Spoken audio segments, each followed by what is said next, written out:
I have arrived about 2 years ago in August 2024. So I witnessed the peaceful transition of power that led to the new administration of President Jovenel.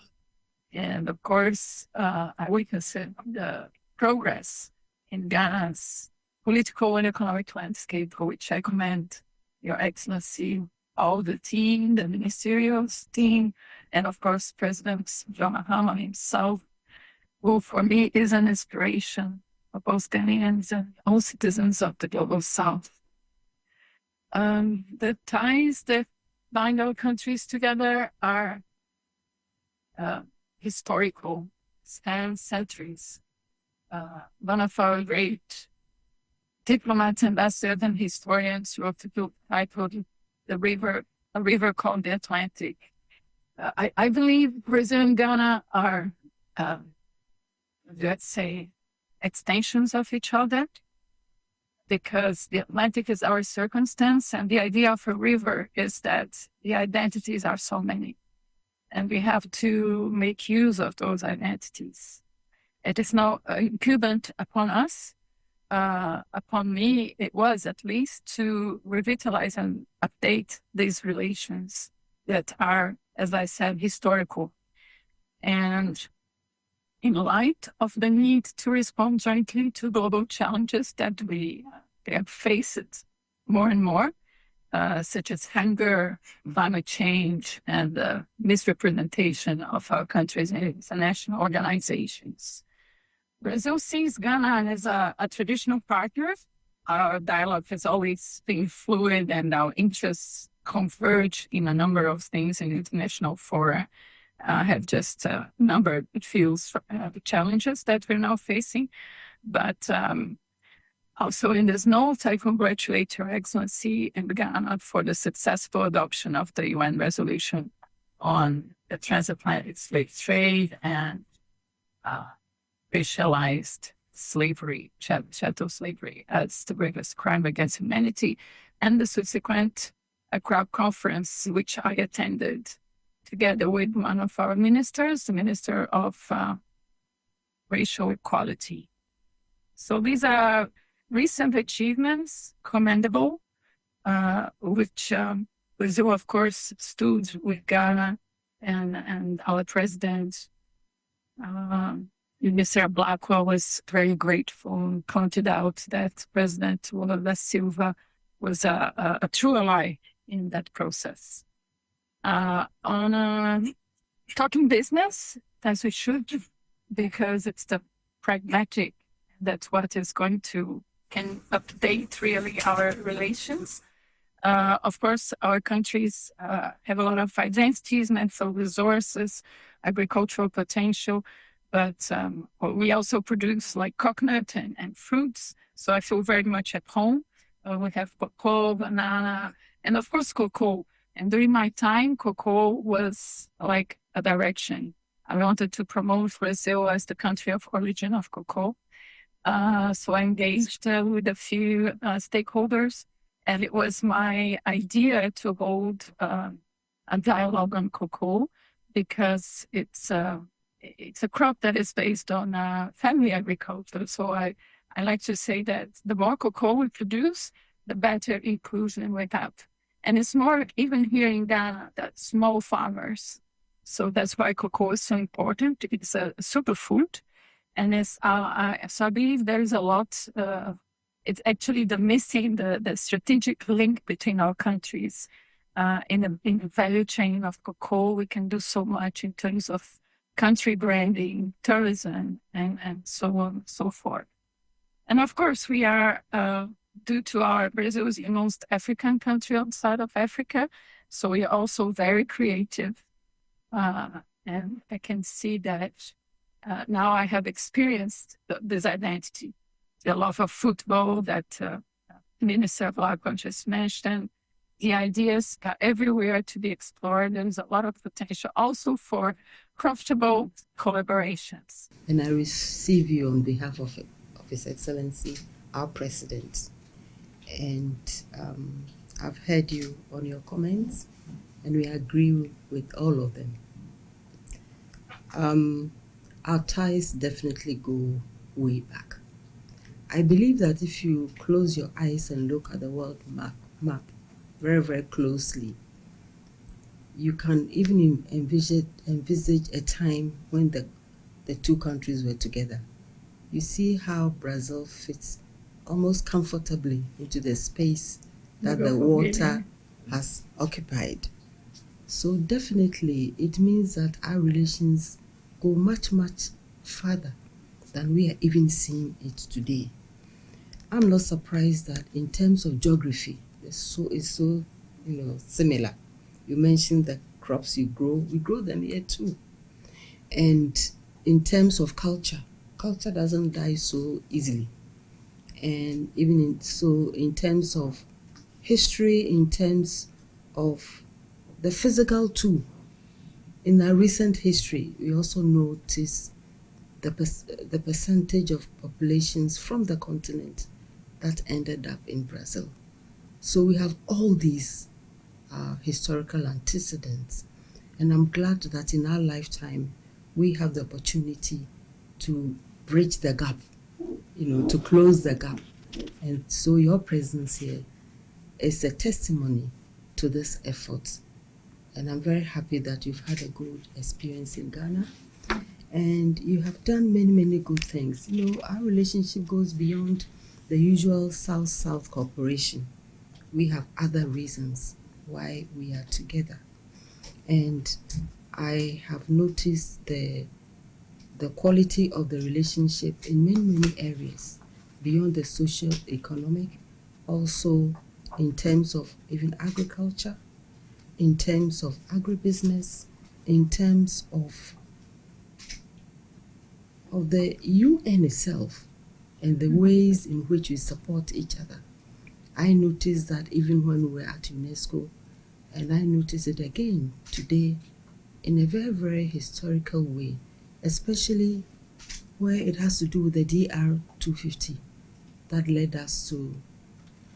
led the world to recognize that the enslavement of Africans still remains the gravest affront to humanity.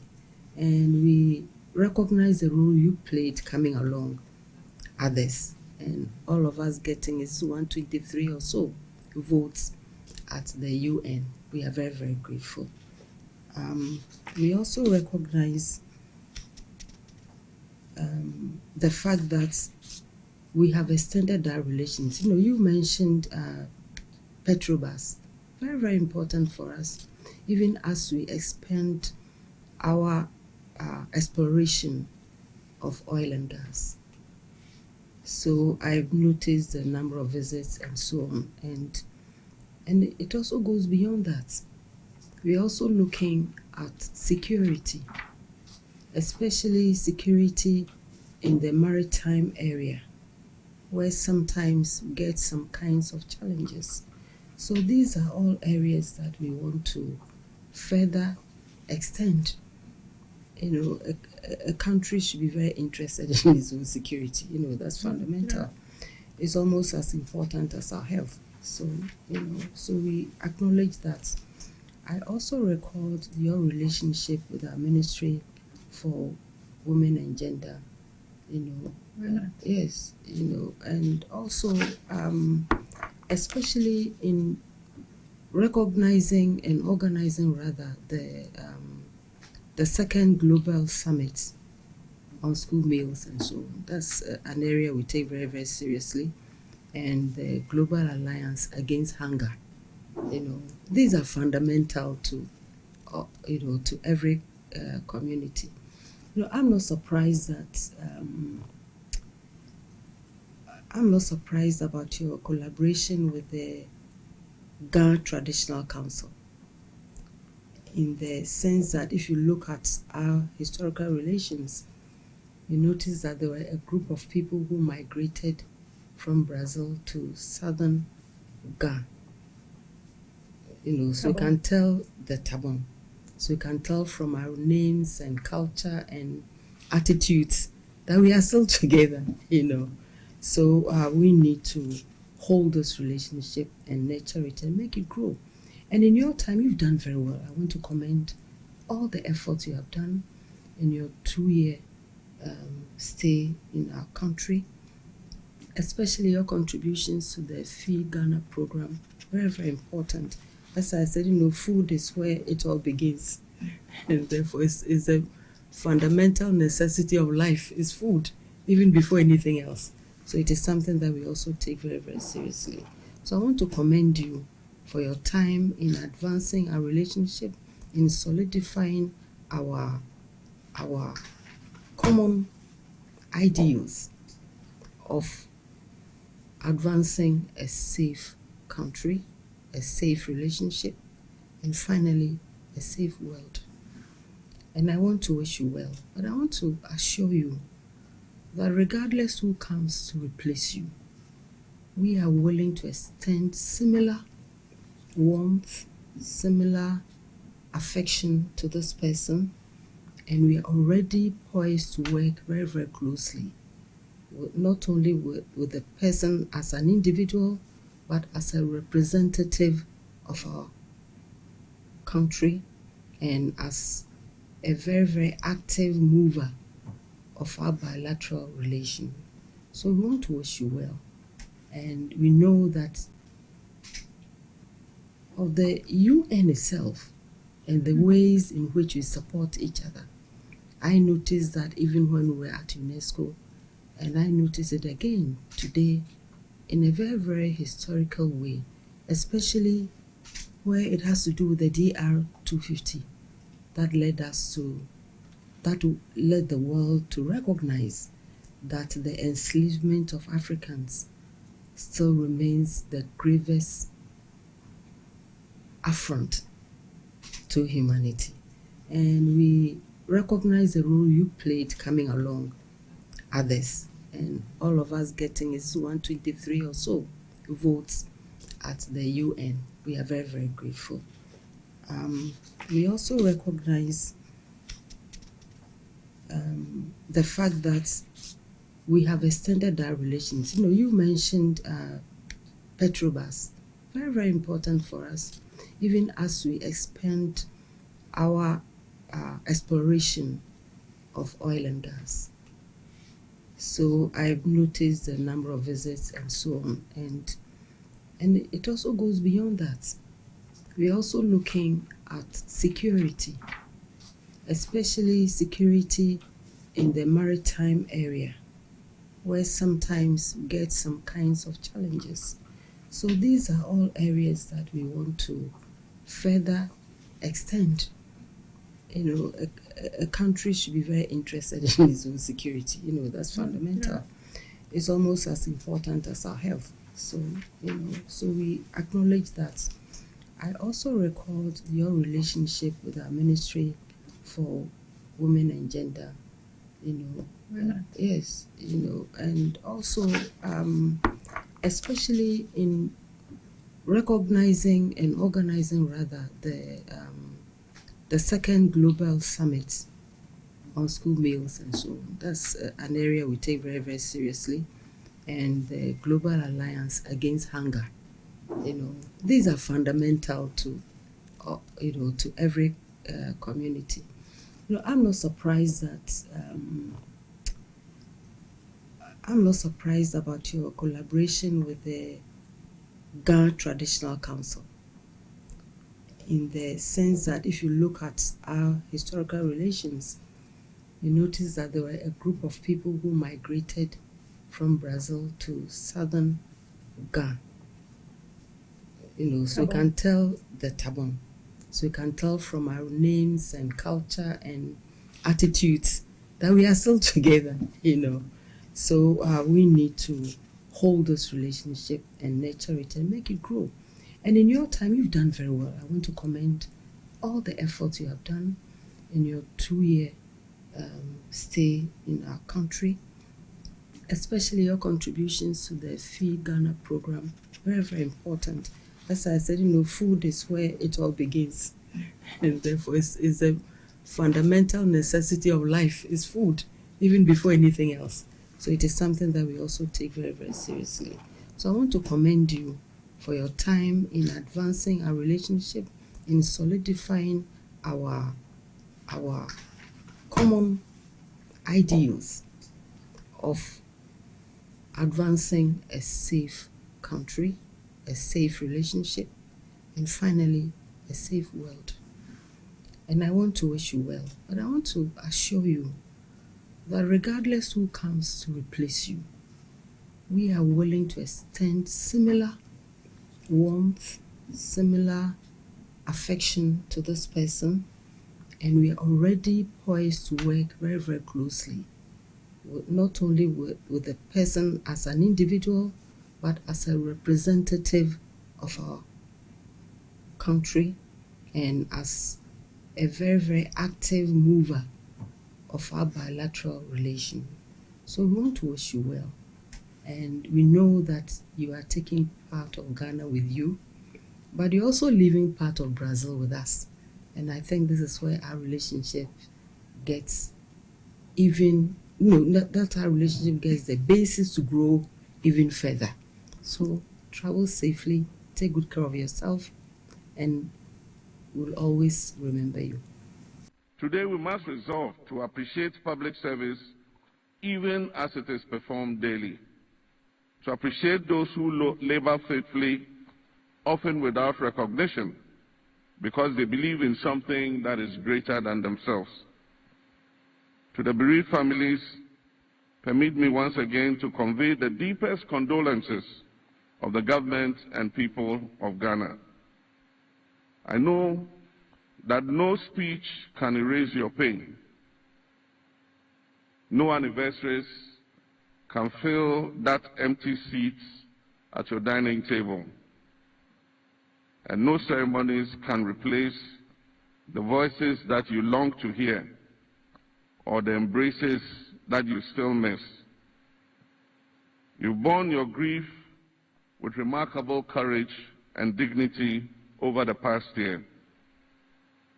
In doing so, you have reminded all of us that love does not end with death. It endures in memory, in faith, and in the lives we choose to live thereafter. Please rest assured that the nation still mourns with you. Your loved ones did not die alone. They belong to all of Ghana, and Ghana will continue to remember them. Ladies and gentlemen, every nation has moments that test not only its institutions, but also its humanity. The measure of a people is not whether tragedy will visit.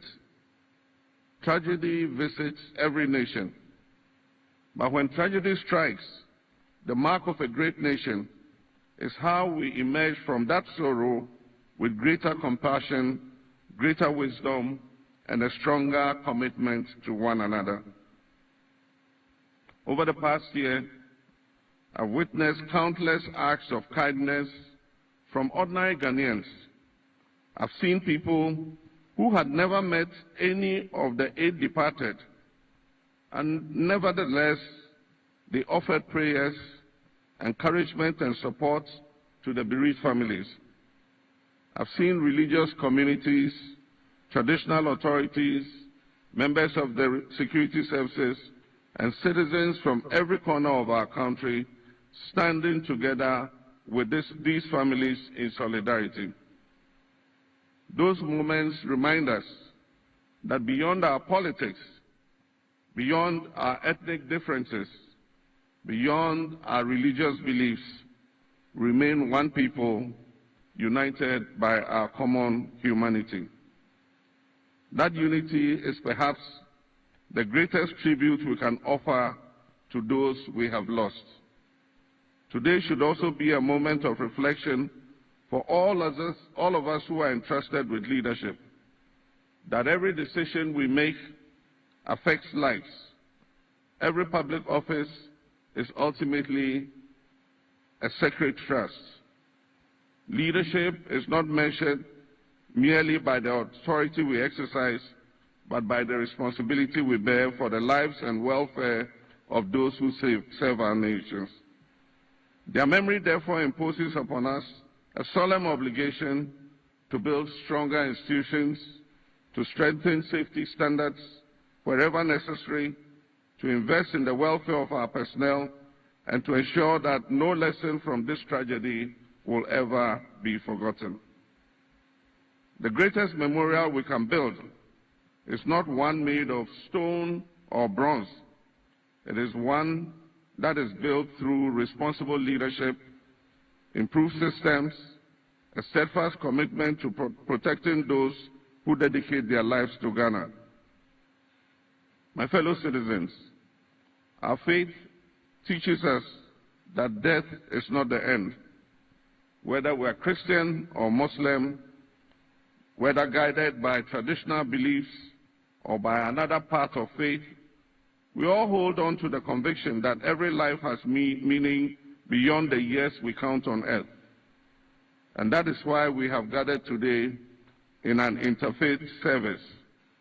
We come from different traditions, but we lift up one prayer.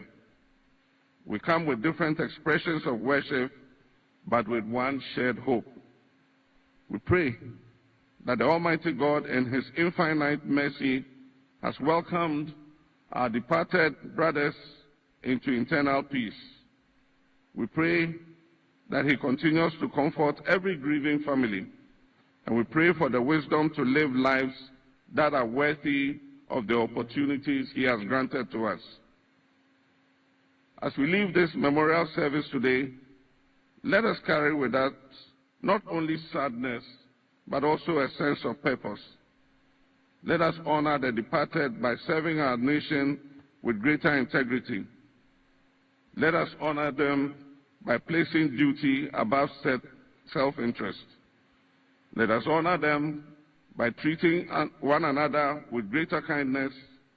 Let us honor them by building a Ghana where every citizen feels that their service matters and every sacrifice is remembered. 1 year has passed. The pain may have softened for some, but it remains raw for others. Our remembrance endures. The names of these 8 faithful servants will forever occupy a special place in the story of our nation. Not because of the manner in which they died, but because of the spirit with which they lived and served God and country. May their memory continue to inspire us. May their sacrifice strengthen our resolve to build a better nation, and may the Almighty God grant them eternal rest and perpetual light. May He comfort their families. May He bless all who continue to serve our republic, and may He continue to bless our beloved homeland Ghana. I thank you, and may God bless us all.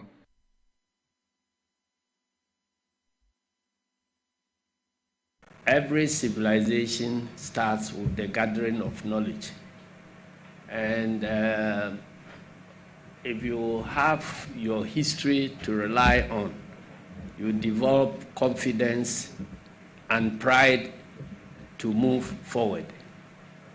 When civilization started in Egypt, there were a lot of recording of the history of the Egyptian civilization and the work they did. But after the conquest, most of the works were taken away. One of the earliest universities you have in the world was right here in West Africa, the Timbuktu University. After the conquest, all the works were taken away, and we were then colonized and made to look like we are subhuman, when in fact other civilizations learned from our wisdom. That is how recording your past or not recording your past can impact on your future development and the development of generations that come after you. Africans have been made to feel inferior because our history has been destroyed. And so when you keep seeing European history, Chinese films and other things depicting Africans as inferior, over time you come to accept that you are just a little bit better than an ape or a monkey, when in fact we are the original Homo sapiens, and that our knowledge was what opened the floodgates for knowledge across the world. And so in our own small way, we think that the organization we have built for over 30 years, that is the National Democratic Congress, we need to record our past so that future NDC members will be proud of what we have achieved. They will know where the party came from and therefore will not find it difficult charting the path for the future.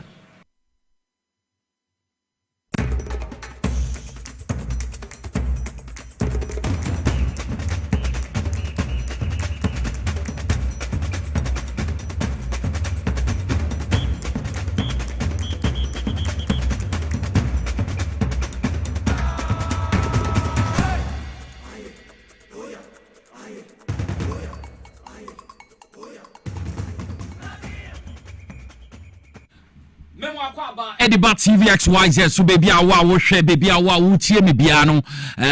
Friday's edition of Inside Politics. Now, yeah, they brewy and the Aqua 7th of August 2026. And they fiada, or her time now, about a year 37 pepe in the studios of TVXYZ. So, also the power 97.9 FM and Sana, affiliate radio stations are on my Jumedia. Yeah, they bro, dear me, so Nicholas, ya Ocean. Memo obi biara ha awie mama fast the PSMA production team Mr. Kelvin Asante obo mechidom sa so na TV crew no so omo hwe baby bie tumi akonkan ye call MCR ye behu Abbas ho na say de hwe ni sika yie anti bibia de din we enya de kohwe CCTV bibia de din ma Abbas wo call edem ho so behu Mr. Emmanuel Kisi meneno de atani ata yine Sakura for me wa anti sa na tie ono so ho Mr. Emmanuel Kisi ye ba studios ha ye behu miami nua Francis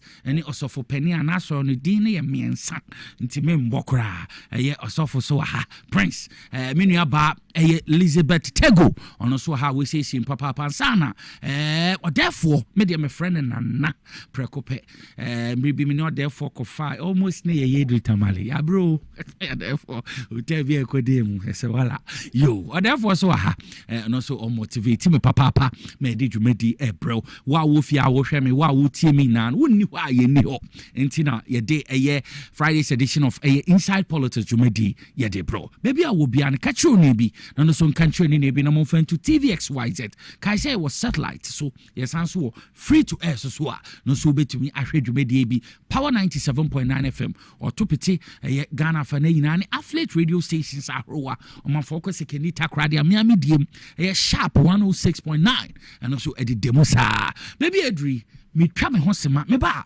ensem egu bamba so no ye bedi ho nkomo.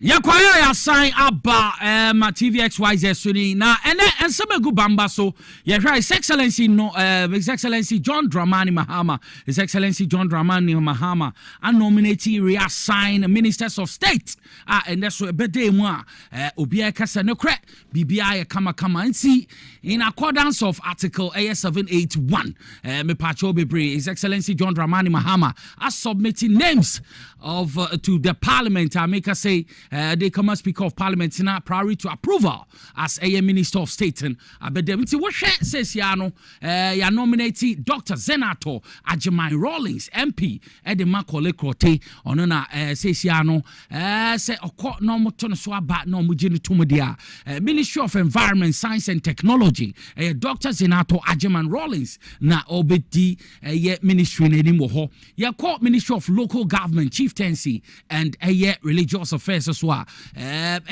Majority leader says honorable Ora Mahama Ayarga MP ono so na yaboni din okwohwe ho na bibia etumi akọ enkan saso na Minister of Defense da Ghana for Canada Defense why na ebo says ya no honorable Kenneth Gilbert Ajay ono na yim say no wo Works and Housing ono no da so fefe no aha says ya no ono na yaboni din say Ministry of Defense onkoda ano ono the Deputy Brigadier Mfi embo ejuma wo ho the master na yekọ Ministry of Works and Housing and also make us say honorable ono na says Ibrahim Ahmed Ibrahim ono na local government minister says ya no ono na okọhwe Ministry of Works and Housing enti honorable Ahmed Ibrahim MP de ma banda enti ono so na da so no enti we mo de area sign omo ade a Kenneth Ajay one Ahmed Ibrahim de no mo ministry num dada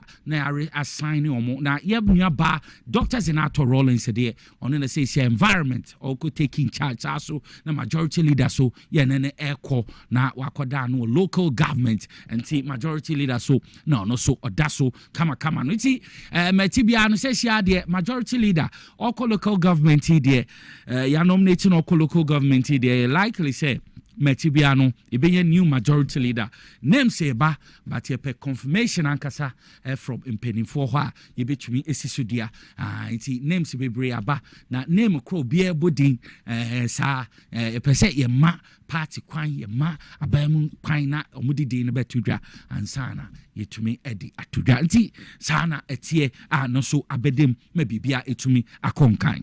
Na ye to aso a Greater Accra Regional Minister Honorable Lydia Oklu ono so achurchum papa efano insu a your friend peshi yenim se nsuo etoto eyira ade a efefa baby bebre na ye mansuo no kwan tete wo laboma yesisi sidan bi ho a ema peshi no ntumi nya kwan entumi emfa de fanti ende omo faamu wo Laboma Beach na Laboma Beach no na omo koye ne omo a ye bedi molose baby a omo sisi dan yenim se peshi fa no ono omo kokasa ye na bi koye no bi kra se omo nya we nti amo omo 21 days say omfamfam bobo omo hwen fi say demolition exercise in betumi aba ye person cry kama sa yenkwe na yenkohwe honorable minister nensema odetu dwa abra omukopie mu wo Laboma Beach.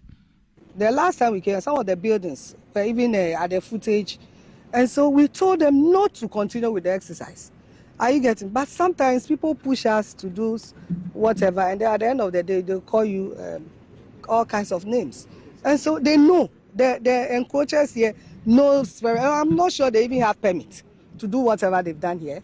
The assemblies are here. You can find out from them whether they've given anybody permit here. They were told, not that they were not prevented from, raising the structures. They were prevented, but human beings. You leave in the morning, at night you come, they've raised the structures. And trust me, some of the buildings you see here, within 2-3 days you come, they've raised the structures. And so they work at night. And people here are very armed. And so sometimes we tax the assemblies, they are handicapped, unless they have some kind of enforcement to support them. Without that, they cannot do the exercise themselves. And so that is the issues that came out. The last time even task force came here, they were sacked because the people here are all langas and they were fully armed. And so the assembly couldn't handle them. And that is why we've gotten where we've gotten to. And so most of the buildings will be down. And at the end of the day, you don't blame us. We are currently at Laboma. We are here to assess the place and know the kind of building that are designated within the buffer zone. And so all those buildings within those buffers will come down. And so this one, in fact, honestly speaking, we're here to do the exercise. But on the second note, we were told that the occupants, they've not been given enough notice. And so we are here to let them know that we are giving them within 21 days. Those buildings that falls within the buffer should be ready within the 21 days. Either they demolish themselves or RECSEC will come back here to do our demolition exercise. It's the Honorable Lydia Okulu, Greater Accra Regional Minister, Onona Odena no disem or the two Jan.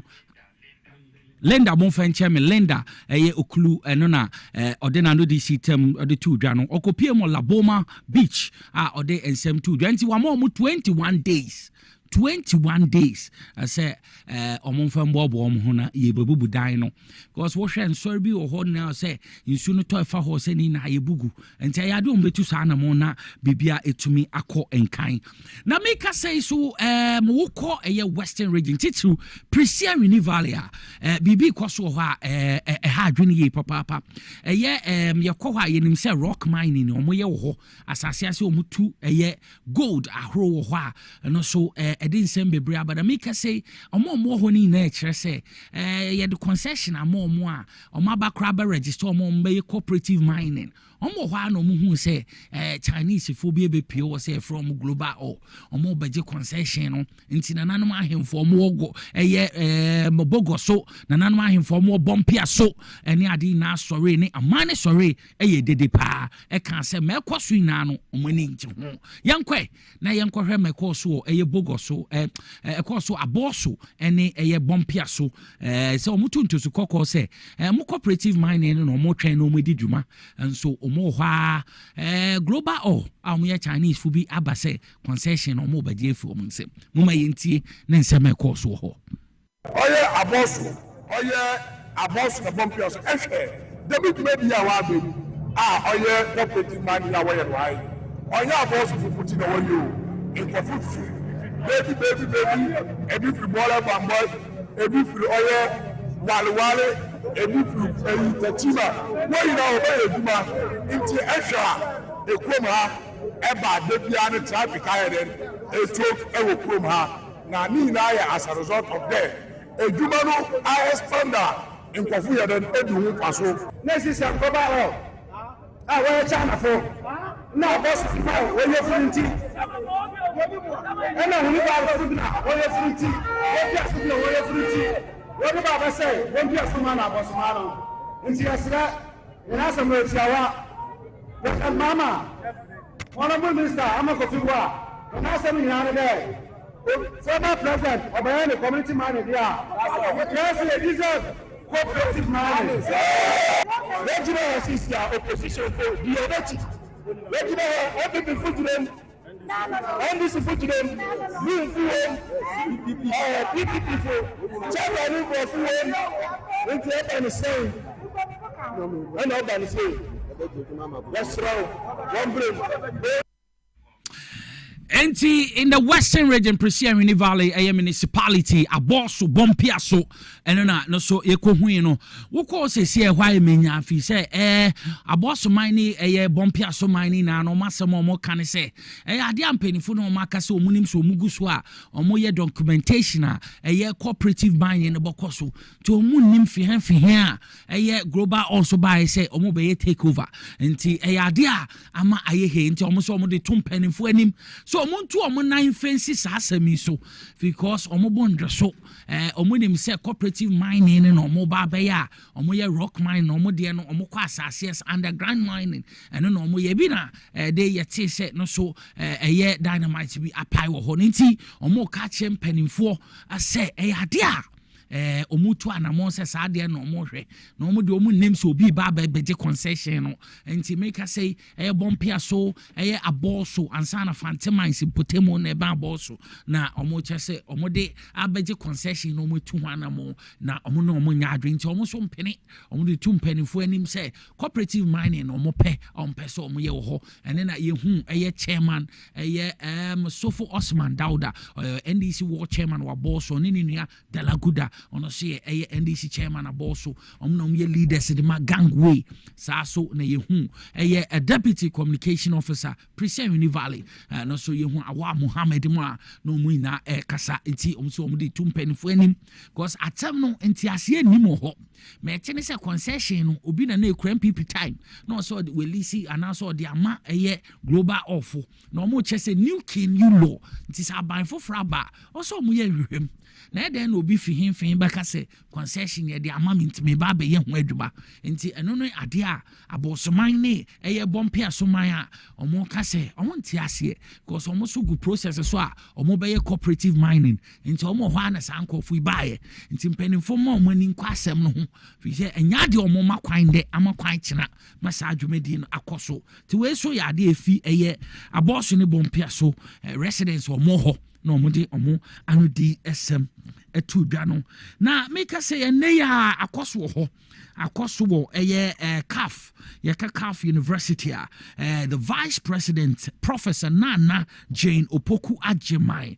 ende ade a okopie mu ho abra na omo graduation ceremony okopie mu ho na odi atodwa say a government remain committed to improve access to quality education through strategic initiative and infrastructure expansion. And the Odishan seminar to Gabra 2026 graduation ceremony war CAF University a course. Young Kwe area na young Kwashasia, the vice president of the Tudra or CAF University. Our government has placed education and human capital development at the center of the national development agenda. Through the No Fee Stress initiative, for instance, the government is helping to remove the burden of academic fees for first-year students admitted to public tertiary institutions. The Student Loan Trust Fund has also undertaken reforms to provide more responsive and sustainable financial support to eligible students throughout their academic journeys. We must ensure that talented young people can develop their potential and contribute meaningfully to national development. As explained in the mid-year budget review, government is set to build new secondary schools and upgrade others under an education plan aimed at expanding infrastructure and improving learning conditions in second cycle institutions. Another intervention is the Teacher Dabre initiative, which is designed to provide decent housing facilities for teachers.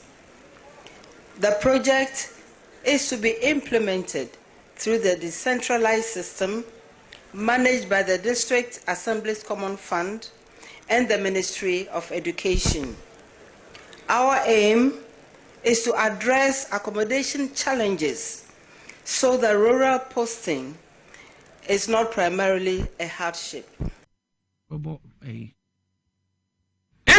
Senator Professor Nana Jane Opoku Agyeman, the Vice President of the Republic. Onena yati na no di semino na wo hwe ekwan His Excellency John Dramani Mahama, the Vice President and the Sector Minister, Honorable Aruna Edrusu bo modern teacher education ho abra dwen nti ase so nti we ama ehu se Ghana yadesua no ade a ewa anim ne betumi abo aban bi etwe mu koye ye ha wo mo ye ne basa but kwan a omo ye edwuma strength education ebebo papa onum say Vice President educationist and see and no dey atudwa no say benya quality education na initiatives ahrom de be room na etumi aboa ma bibia etumi akonkan baby adru yen sembre ye bako na ni victory for ekodin enkomo semanum ye ba yɛbɛto adwumadie no so.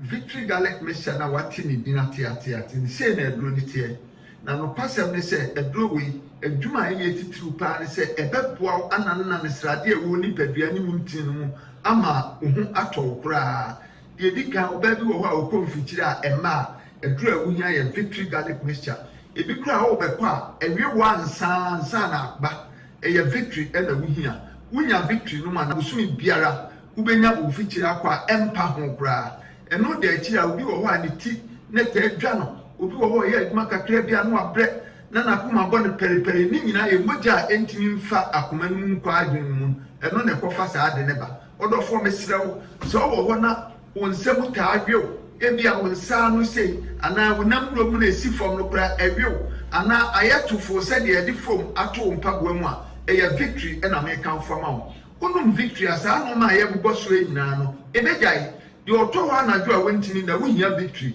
emframa nyankopɔn de ama yɛn sɛ yɛ home wo de wo home a na wo tie so o bra eye victory na betimi aboa wo ye wo bi wo so a wo ho ana ne yɛm ahye no a obia na ne ka obia nya ne hwe obi wo so na koma bɔ ne periperi ni nyina mogya ne ntimi ne afusa ne ye wo ni padua no edura wunya ye victory garlic mixture de watwa bra ya bia ya na se kokodue ne nam no no ye ne basa eye victory na me kan fo wunya victory bi no a ebeboa wo se doctor de wato aduro so sani a ubetimi anom victory na ka waduro wonnyina ne se waduro no na abenu ma meat aduasa no anom we so na abenu ma no anom victory no so achi meat aduasa wo ye ne sa bibia abade kama ma se wo na se tata wo ye agya ho adwuma mesraw adura me kan fo ma wa ye victory garlic mixture mesraw nipa ne bia danse a ye pese ye fa wo ma danse na tie na se wo so koto a benya sa danse kro no a ntwe mi mpedwa mi ntumi ni di mi yare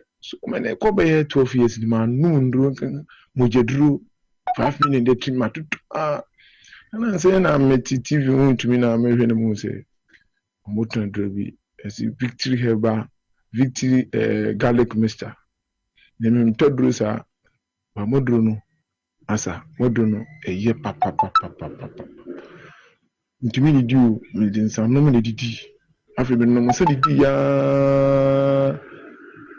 na afi insan afi bi no ntumi di bi afi mi di ma edubone sa bi semi anu so no ntumi di anu so mi be mu sa afi de anu so be du bi no ntumi di bi afi mi hu de me nya me am ti edo no kan wo TV so a na me kutu bi ni me edo no anopa eni awia ni anwumre no ande no se afi nyampara mi no adibia ntumi di mu se afi na tola tam ko ya black masa modro no die edoni ye na nyame nhira mu ajime pa me problem ye menstrual pains nda ne kakra me so me nyame menses no boso me ma me bre pa me brankasa me timi to tondro no na ne se manti se yesi ye bidro ha na makoto ba bia me wo mtimi fa ka ekọ obi kuro so ekoto bidro me timi no abi chese na victory ni de in fact I don't know minim de wo mu de me ko tobi me ti advert no TV so sada na me so anwunwe na me ko toye na dana me say ade yi to me padi mu no mo ja tropa yi to me padi mu ti me twa to me phone so kura say ha adwene a anka me de betum aka ho na mo ahwe te say so wa hwe ye kwa baka se na bia me ya bo hye na me no maduro bi te se efi sada na yi sa moja toa no to me pade mu no me nya meze se no maduro e ma me hu sa e moja se bi like say kwoti te se ni nyina flow kama ti victory tie mentimi enja ento ho te to de bia na mo ba abaso am mo me so abaso na edo no me di hu adanse obi si me de cholesterol sa de bone na aba mi nipadua ma be dia tenase wadro ye victory garlic mixture se wunya victory ni no ma cholesterol no se na ni density bia no victory be yi ni nyina afi nipadua no odofo wo pedia to anama ne 024 25 45 633 024 25 45 633 and 020 129 3280 020 129 3280. A victory mkunimdie ne ade brem.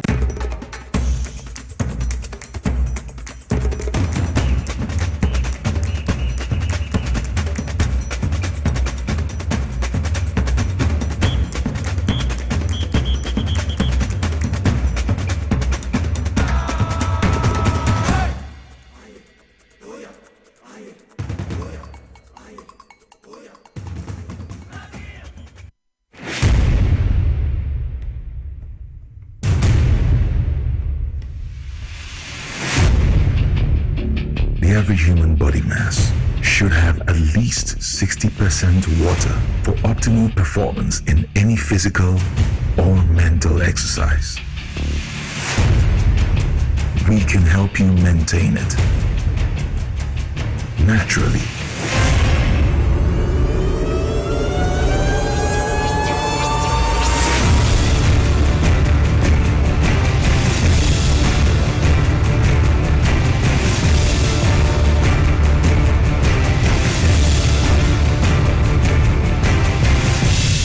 X Natural Mineral Water.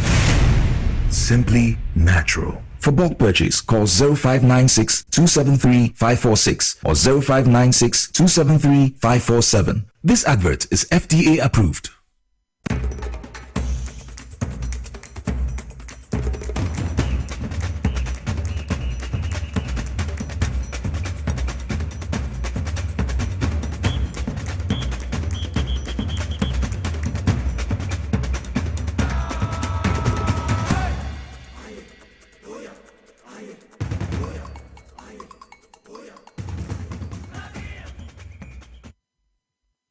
Yakwaya Yasayaba Ahe Power 97.9 FM TVXYZ Inside Politics Fridays edition na me pacho bebre wasugusu ana wo hwe wo TVXYZ so no enti egusu aye pem ede akọ yenim medical car Greater Accra Regional Minister aka chere se yina no yenhwe ye wo nsu nchen ahwenuye ko bebi edu enye Ghana enye a Greater Accra pe imum a nationwide ni abrepa ankofu nsu ho pa no makosi dan real cement aba anyway enya de asade no mbehunu aba wa wonim se bebi a wo wusi wo dan water lock area nso no wekosi dan wo ye niam bia ehia nti esremu mo hwe ni 21 days wa wo patient chamber an pe bebi fa go say ya de a ye ba na ye bubu edan no na bibia etumi akọ enkan nti de eteno no ase bibia no betumi ahye ye na dadin na bibia atodi yensembre ye beko ye Dr. Agbozo ho na Dr. Agbozo ye obi a me amete he de sebi wa minimni ye enye kra me ni Mugabe ye de nkofo kakra akọ ho amu na so aba bedi adanse enti so obi otie mo mid morning so be hu se de bia me duru na me kana sema me kapa Agbozo papa we ye obi a obi minimum obi a obawo na ade a friend candidiasis e dey po atena no so 9 years no ba candidiasis aye chronic atena no so 9 years e masabi wa na tetema na say na himfie ho kra no enka o say o solifi ho kra na nka na ka ho 9 years doctor to me hwe e sa candidiasis ni fi ho mema STIs gonorrhea syphilis any chlamydia mba ta yare na tena mo so ache me say Dr. Agbozo botumi aboa oba bi ho say oni atenka wonye nipa also onya atenka we Livingston nti also onya atenka so if you say atenka friend atenka onya bi da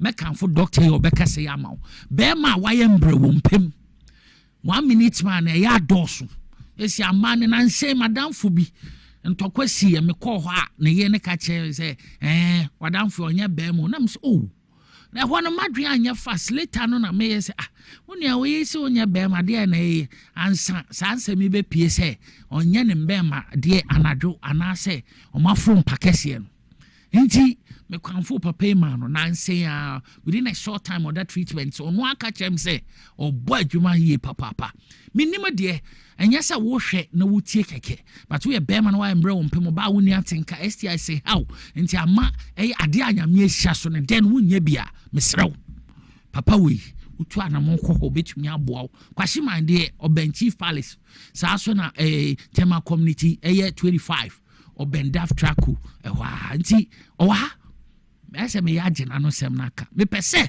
wotie ne nsɛm nie mentie ne kɛkɛ tie na fa no no na fa ne kasa na obɛka sɛ King Nicholas kan Dr. Agbozo akwaba so ndwuma wo ye nti sɛ meka na meka nte sɛ ma menim pɛpɛpɛ meka sɛ yɛtiefoɔ ne ahwɛfoɔ ai krado sɛ mɛ de enimi on pɛ sɛ omutie o ayo ma me ni kan hia ahwɛfoɔ ne watiefoɔ na wohwɛ mu a asɛm ni nyinaa na waka no na nipa ɛwɔ ɛman mu ha no ma me ni kan ma Ghana mpanyimfoɔ amohwɛ yɛn so ahemfo mebu mu ma mo few ministers MPs obi biara so amohwɛ ɔman no so mpanyimfo a mo kurum ha nyinaa mekyia mo soronko yie papa ɛne die ma mebu mu ama mo na Dr. Agbozo ahu juma ye meme dru ne ye koko edru no eye no anu odini ye papa na mema no so ma menkan mo se packages na ya moji no mu sisi ma no moji wo package na wagibia ma oyere se wonko a wo ya wode na wonko a watenka wo so da na wo yiri ni bia de bia wo yiri beka so mo homodin but so ma oba na tinkan so benwa adwuma kakre bi pe na so ani enti ene packages no especially koko de no infections e dru ne ama nyina wum no e ma no so hia sa packages ni papa enti se wo ye oba na wo hweme a Agbozo Herbal Clinic se bra ana se gi packages ni bi ye run promos e fi na yakopim next month enti no packages no ubenya bi wode afrɛ na eni nkomo ye wo meme dru a omo a sebi mpredu asa wo mu ni vigor and vitality tie ye wo meme dru a ema ahoɔden esama vigor any vitality Agbozo Herbal Clinic ye meme dru no ye wo meme dru a ema vigor ema ahoɔden esama vitality enti wa uni vitality wo mpem wa uni vigor ahoɔden ene atenka ewo empem no obehia Dr. Agbozo ye packages ni bi ana se wankasa nso obetumi atu anamon abaye clinic honum ye mpamo tie mi yiwo o wankran hanom ba bi na oben Agbozo Herbal Clinic a o pese wankasa ba clinic honum na obehwe na wankasa obeji we duro honum a problem ni ho ena se men enkran hanom ba bi na o pese ye delivery yemfa ma ba bia wo ka emfa mrewa mepa cho eno so ye ni nyina enti this time ye duro no e nationwide ba bi biara wo bia no o fra Agbozo Herbal Clinic say mo meme duro no a ema vigor any vitality eno vigor and vitality medication e man so to minimum di o ye oba na sebi uni vigor ompem sebi watenka wo foma na onni mpom ahoɔden a utumi num sa eduru ni bi ye meme duro no anu onam enti ba bia wo bibia no ebema onsaka ye won 2 in 1 and 3 in 1 nyina wo hono ana se ye wo de yakeka bomu a wankasa se ye kabom na ye de brown na anu abo se yes ebe ye adwuma ma we papa it is a open meme duru ni bi ato na open package ni bi a me pa cho e amo me bi sam se me ko hia na shop be me da bi ye nyamfa ma shop e wo ye hope it ye ne packages a special one ayaye e de ama wo a wo hwe me ene wa wo tie me it is a open packages ni bi a me pa cho frɛ me ankasa e was 0241 75 0282 0241 75 0282. I am talking about vigor and vitality medication. So we because ehu hia waboa scientifically ye be man na ewo ye nim no de bia mbeka kire say if you know the benefit of sex anka o ma o sexual we emma from kra because be ma biara utumi gina na so ebo adwuma ye no scientifically me hu say emma utumi da eyi papa e was scientific proof be ma sabi utumi ni oba ye bibi se wa wo nya de ye 1 minute man no eno se oyi nya kase ni nyina ni pe psychologically e bra bibi ase woni padua no na mom upo adwuma no na eso eni ya etimi ma unya sound sleep sansu na e prevent prostate enlargement any prostate cancer make quality sex e prevent what prostate enlargement esa prevent prostate cancer. It is a sexually unya stronger. Me pa cho pay edru ni bi na obey man and sorry. On fa nye hwe kura as a man you need erection. Just say unya erection a debia no a be man be sorry I mu be din na e be gina honom no a stretchy prostate no urinary tubes ni bia kama edema. It is not necessary say only your back will be pen want to me and me edru na bi. It vigor and vitality medication no. E no na me come for the ama obi biara o hwe me. Ya ye in packages. Ofre ni a baby o bia no ye de bi ebe send o kama emfa ho intime misa me se me wo aha intime nya bi me pa cho obenya bi a gise ye ho nko a enti baby o bia na ye de be ma no vigor and vitality medication no be me biara uni empama hoden ana sexual we weak no uhia ye vigor and vitality medications ni bi eno agbozo he back na ge nduru no papa quality one unya ebetumi ma wabɔ adwuma ne ye papa enti sɛ oyɛ ɔbaa na nso uni atenka obetumi anu ya anya ama mema nko a enti sɛ oyɛ ɔbaa na watenka enye uni atenka uni apomudin a obetumi agye ye package no ebi frame was 0241 750282 enkran ye wakwashima ne ben kwashima ne Chiefs Palace 0241 750282 assign area WhatsApp 0241 750282 package ene ya oji ya ochena ya de be manu baby awu bia otu ya usika ya de be manu entime nsuru baby awu bia no ya de package ni ebe manu kama 0241 750282 and eno ya for vigor and vitality emema eye esama premature ejaculation emrantie no sebi mo the boss one abesini abrantie bia ya opesa oju title from the age of 18 years na kono sebi mo amunim se na city yes woni oba yi bibi na o mema sem no enko yie pa emani wuo ni ferry yie papa enti premature ejaculation hawa ubehia ya vigor and vitality medication ni bi ebe ma nso wagina ona so ema ahoden ema vigor ema vitality brofo na maka no wa ankasa beti ase ema stamina obegina so na wabɔ adwuma ni yie papa na edure na ye de be ma ne no so no treatment package o pepa cha o no no na esi testosterone no na ma hormones no ahoden etinye se de biara da obekɔ yire ho no na sa ahoden ewu because ebesiesi eno cause cure hormonal imbalance and insufficiency our system no mu etin sa op vigor and vitality medication ni bia 0241 750282 ya wakra kwashiman ya ben kwashiman Chiefs Palace na obetumi afre ena ya power medication team ye koko aduru na ya na enkrofo bebre free se koko ni nyina na epiepie we ni pedua ho na me di obi ka wase doctor me de mini koko fi se mfifi ye me ja me nan ya sebi moja ma ntimi ni koko me pa acho oye oba oye bema na se wutie mi a me pa acho ohia koko aduru as far as say udi starchy food udi fufu edi bangu edi emo no me pa acho eye den a efi begina ni pedue num e wose saa ne ama ni nyina epie etu hia ye koko aduru ni bi etu ye bema koko aduru no eboa siesiu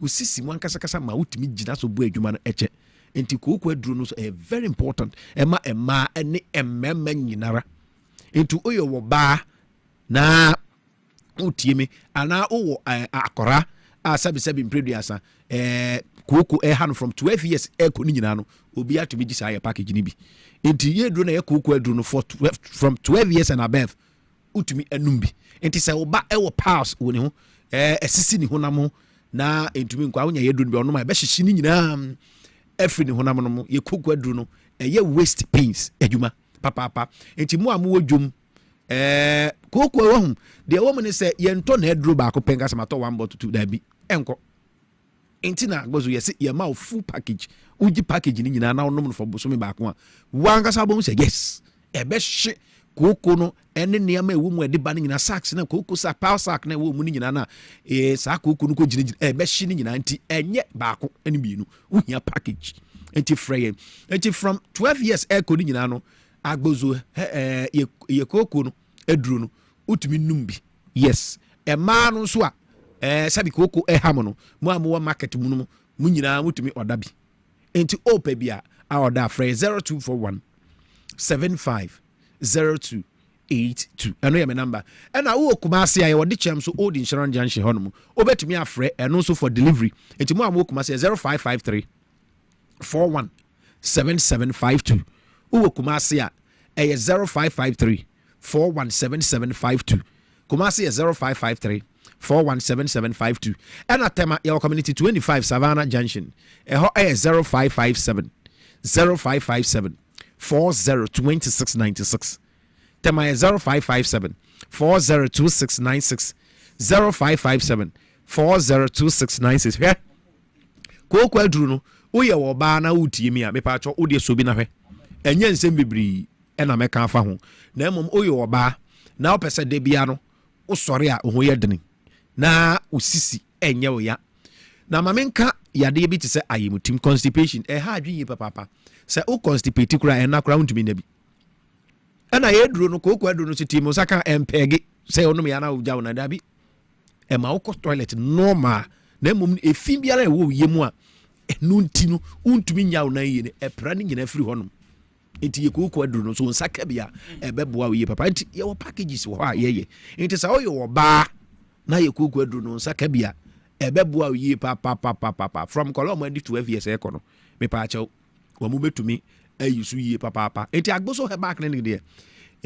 me say sɛ wadi from the 12 years and above mepa akyɛw kooko aduro no wotumi ɔda bi wohu sɛ nkɔla no ɔmu gya ɔmo nan a from 12 years and above na mogya ɛwowom mepa akyɛw yɛ kooko aduro no wo nsa bɛtumi aka bia ɛbɛyɛ adwuma ma wo wɔ ɔba brɛ wo fide bia ne sisiyɛ ne ya wayɛ asisiyade ɛnkɔ wobɛhia agboso yɛ kooko aduro no bi nti frɛ me ɛwɔ 0241 75 0282 anaasɛ wowɔ kuma sɛ 0553 417752 ɛna Tema 0557 402696 yɛyɛ adwuma from Mondays ɛkɔkɔpem Saturday yɛhyɛ adwuma sɛ 7 o'clock am ne yɛapɔn 5 p.m. yɛyɛ adwuma from Monday ɛkɔkɔpem Saturday Sundays no ubuki a yɛba bɛhwɛ wo na mmom yɛyɛ adwuma from Monday tiemiu up to Saturday 7 o'clock am anɔpa ne yɛahyɛ adwuma sɛ ne yɛapɔn 5 p.m.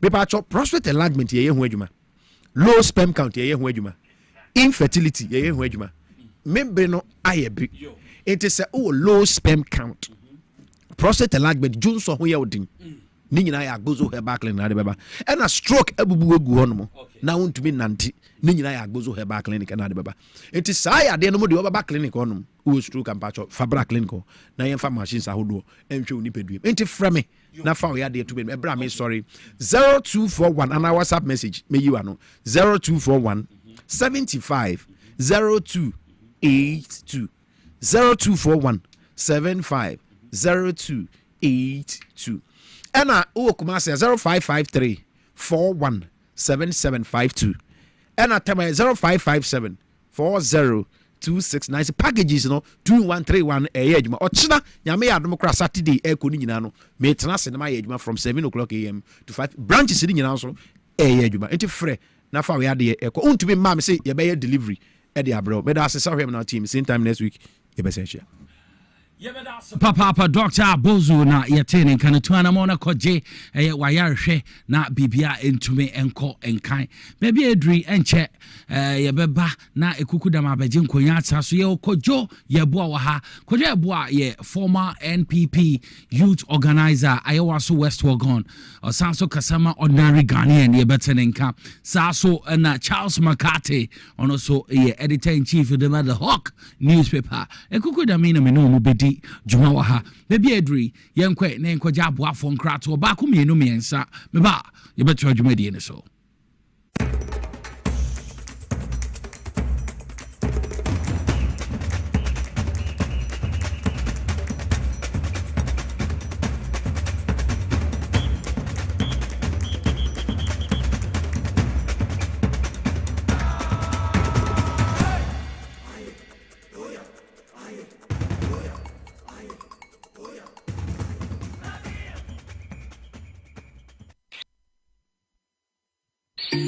Now, let me tell you about Safari Valley Eco Resort, the first of its kind in West Africa. Upon your arrival, you are introduced to your butler, who plans your itinerary. We were surrounded by wildlife from the moment we entered the eco park. So many activities, all in the same premises. Visit the gym or the stables, they have it all. At my break, I'm able to practice my putting. We also went fishing on a man-made canal. Our tour guides taught us so much about the wildlife and how to interact with them. They used only electric vehicles here. This creates a serene environment. I'm told it's over 1,000 acres. My cabin here sits on 2 acres with a large terrace space overlooking my private swimming pool. Now this is royalty. They have their own farms, thousands of fruit trees. I can also have my lunch here at the waterfall. Quite a beautiful place you have here. Visit Safari Valley Eco Resort in Ghana, bringing you closer to nature. The serene environment fits into the goal of the school, which is simply to provide excellent educational foundation for your ward's development before they commence primary education. At first glance, clearly you will see why the school is called Hebron Hills International School, as the building stands tall overlooking town. With a Montessori style, we have experienced and dedicated staff and trained teachers. Our small sizes classrooms are meant to enhance teacher-focused approach where children get one-on-one attention from the teacher. Hello there. We are open at 7:30 a.m. and school closes at 2:30 p.m. After school care is from 4 p.m. to 6 p.m., while early drop-off can be arranged at 6 a.m. Hebron Hills International School is located at Midye off the Nsawam Road. Locate us with GP postcode GW0688 GA West and GPS code 06884870. You can contact the school and make further inquiries on 050-876-2375 or call the office directly on 0302-918768. Email us at hebronhills.school@gmail.com. Hebron Hills International School. Excel and shine.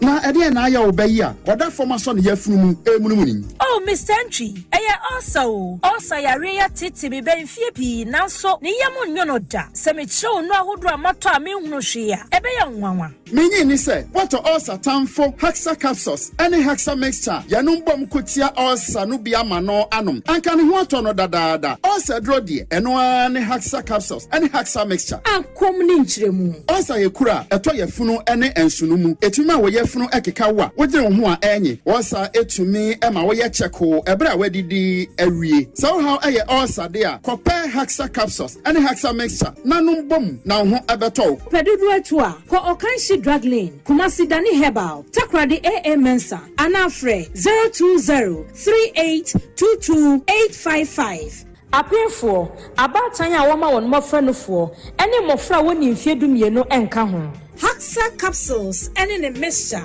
ulcer tamfo edie age edwadie nkrato yi atom. Life doesn't always pause when your favorite program starts. Some days there's still one more break to finish, but that doesn't mean you have to miss your favorite show. Download the WAPS TV Plus app. It's simple, it's quick, it's free. Head to your app store, search WAPS TV Plus, download, and you're in. Your favorite programs can move right with you. Different places, different lives, same feeling. Wherever life takes you, it's your TV, your time, your way. Feel it free. Okada 247. Efeni person deliver parcels. Personal, me so no pana me kwajuma say ya. Atu madwendwen. Asane traffic nti. Efi se menya Okada 247. Me tuntam abribia.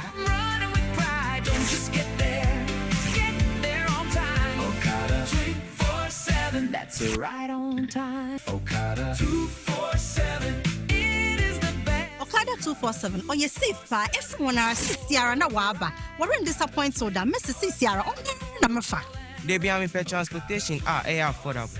Okada 247, and no name a choice. 247, it is the best. Okada 247. Download the Okada 247 app na our phone so. Say Android and iOS. Okada 247. Me and phone call. I'm a bumbo kwanso. Okada 247. It is safe. If I cry na menyisika, edia ye mefui. Ehin fa pa na menya bosia e di atre medwuma yi mu. Kai kra mabre me busia ato taxi foforo. Suhum Rural Bank. Suhum Rural Bank.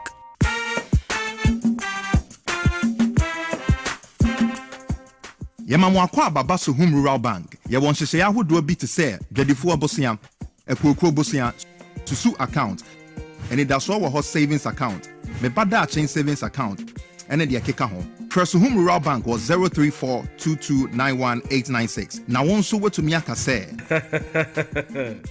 Suhum Rural Bank. Ama ene mayeka owner. Suhum Rural Bank. Enti me pa minie. Suhum Rural Bank, growing our heritage.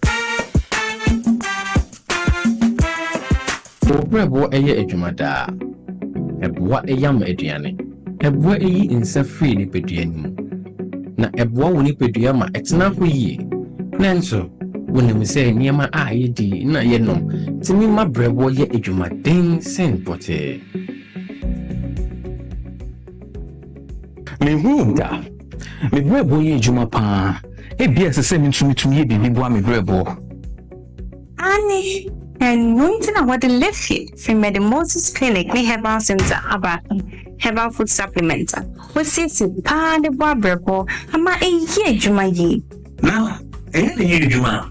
Fatopa ye no anopa ne enwumre. Na eboa ma brebo ye edwuma yi. Sane be ya e betimi anyam aduane a wodi esiesie ni peduane mu eyi mu finsi yi. Eno na me brebo kia pa. Ubenya Left Kid or pharmacy, herbal shops, ne supermarkets are ebeo. Sa wope dudu so to up. 0244 06 8447. Left Kid, wawo brebo, wawo ni pedia. Edro yi enye ma apemfo. Ema ema omomanofo. Ne mmofo a wonya mfie dumie. FDA agi dwedie krato yi atum.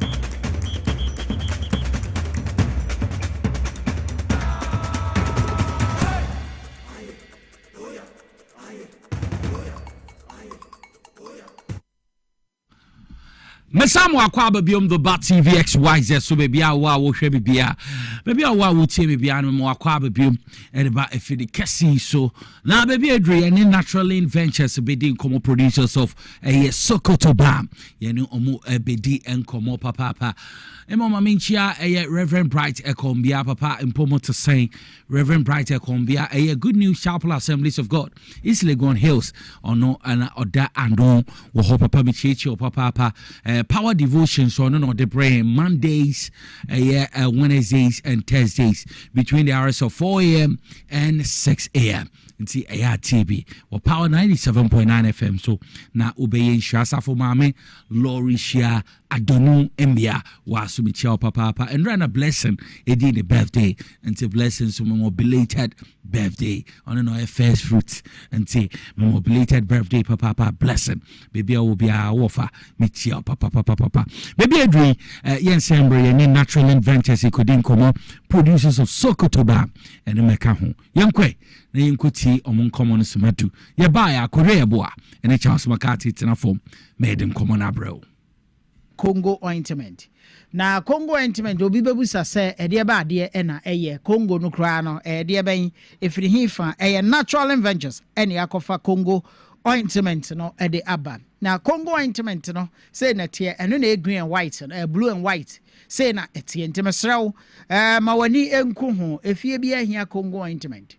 Ene me hia ye enipa wonom be frebra mesore free show yi so na me ne o madi nkomo kakra bi e de afa Congo ointment no sanse ensuo tototoi obi onom a ne mpabwa na se nyina awewe eti ase na awewe sa no wodi betietie ensuo mo bedru fie na propra ye ne na ase nyagro obetimi nuwa nsuo hie tututu no ne na asisim se ne na no se de aye ni nti no opese niema efiri wonom kɔ James ni ade fungi aye ne na ho se pika eti owro ne mpabo ato a wonya hwene efie no nso nyo no nko anete na ba akum woni adofo netim eti so awura ne mpabo wato wono ma na obi edwane krama kra wo fie onom no kra no mpese obetena dem ho mesrew so was our problem bi na se ena ho nka bone wo na ho apapai wo nsam aye yirikyiri wo nsam aye yaya wode chia wo na opa baabi afa mesrew aba ne sa na je se wa hwe bedumra bi na mfofo chia kra na mo chia wo untimi nkochia bi esansa wo wo de no nsam aye dina mena boroso eti asa sabe wo de nsa chi kra na ewuru wanim obi chia wo nsam a na ayete se de ya bo wa baa no obi so wɔkyea wo nsam a obɛkasa ne nsam kura ɔdenante ɛba ne saa wo hia sɛ wonya fresh skin wonya palma emu yɛ soft mimi sɛ da bia wo kyea ma akɔb sɛ na wo nsam na bɛtɛ sɛ ane ne nyina agya sɛ Congo ointment bɛn me idware wie ya me pie free bath house ɔno ma no me table bi ɔkɔ na hɔ ebi gugu so ɛno abi nam de sasa ba bia mesɛw no kura ne sɛ so obo sakora te said ya meme bo sakora metete abodwe na ka nwi yesa ha yi a de oso ye ne se wo mpese wuti nwi no efu a ebekeka wo a omoto mu a wayi no obi wonu ma se efu a na ayete se bombs bi ensan bi asisi ni moto mu ho no mo ya ne ya na ayete sasabe ya frane den empompo bi no eti se koba ne sa obonsa no wo te so eba ne sa bonse wuntimi nshatade ene ye no yakwa adwuma ahomache pon anadwo esum twobɔ na wanya ne sa wonso wuntimi nidi ma enye yie ene da kakwa na ekoso koka sa aban si enye ni se obeka jo sa nya ban na tosoro mentima me eti ni nyina no sa wa mo homode na nya dwuma am sa ho yade skin no mu yade honam wani yade am wantima nkwa dwuma so a wani beba ahoso no ne yatu afirufie na oyere no mma obagidi umbedi ukunu no mba ekom ne bekum wo mo eno ntina natural ventures adwene ho a yade eye Congo ointment aba se na tie sade aduroi ehote no saada ena tube na ewo mu onu miate sa na nkane no ye frɛ no sa miate no so saada ena tie eno ntima sraw ukoba bi eton no drugstore pharmacy shop ne chemical shop biada ubenya eye Congo ointment ne biato ho na woto a ubia no fufuo no a ewo honom no a no amia kakra so otiri no wayi a woyewie ya na ade nsuohye ade abonsuohyem na ade apepepa otiri no eho na afi eho wo a na ade Congo ointment ni bi asra ho hwame die saa na me ba adwuma me ye no me de asra ho kama pa saa na me ye no nti eho nkeka oda about you say the same thing me yiwie ya me kofie na me de tawo ebonsuohyem na me de pepepa ye me wie ye no enam de bi srasra wonti ebefu ebeye from enwi no beye meta na efu kama enya de se akwa keka wo a wodo nsa ka se kura na ewowo edumra bi a wo ben wo yira na oba wo ne te kura wo hage wa na ewowo no wadamfo bi ehia kura wo hage wo na ewowo eye wo ankasa ye watiti wa mensa agu wo no enya gro fa Congo ointment fa sra ho wo no anka bone e wo ho na no odene wo ho bon da bia menya akwanya mekane sei eniama mienu ena wo ya se otwam wo nkofo nchen obesa atwe nani abehwe wo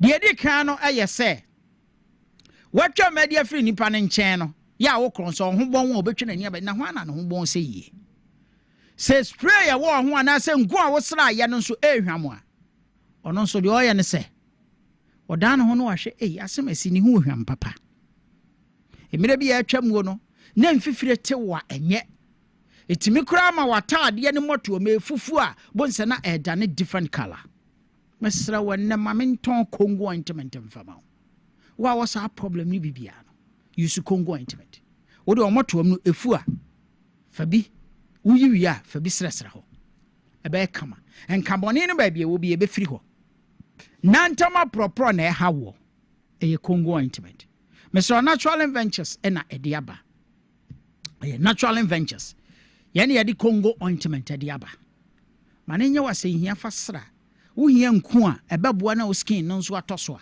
eye Congo ointment ena no ada na MC afo ebusa me number ene number no am di to dwam so mo fa no mame mo fa sa number we mame nti minim sa definitely mo am hwe XYZ no mo ankasa ena mo sanso etie Power FM enti mesra number ni tie ne hye nso fresese ya o fre number isese ya ni encho ba bia benya Congo ointment ni biato e ma no so mutimi di siesie mo ho mo de kwa ha na infections ahodo etetu ni nyina tu afiri wode ama wonantama propo watsra nkubiam wanima ye nanso obeya nya sam ketewa wanima ye basaage so de seka akra na wurawure ansa na wanima toso ensa ni na gu ho a wa beya amafo skin eye kama no wo dia still now skin no aye bad ohia Congo ointment fasra frɛ number e ma me sese ya eye 0204 61 61 61 0204 61 61 61 we akwada na so wa akwada na se opesa akwada no ni skin no etoso a ene die kwan so a fa Congo ointment sra no sra de ewom no ehwam perfume ewom no ehwam pa enti wanka se kan body no a eboa e soften wo skin no ense ene bi agua ma honam ani aye basa fa Congo ointment sra mesra MTN number no eye 0549 tie eye 0549 it me so am see amon sesa na mame instead of 0249 no eye 0549 mon sesa mame 0549 017 101 0549 017 101 eno ne numbers ofra Natural Ventures yabaje oso eti Congo ointment ne babu atu infection ase wa utimu nso eho awom no ebetu ase kama ede amawo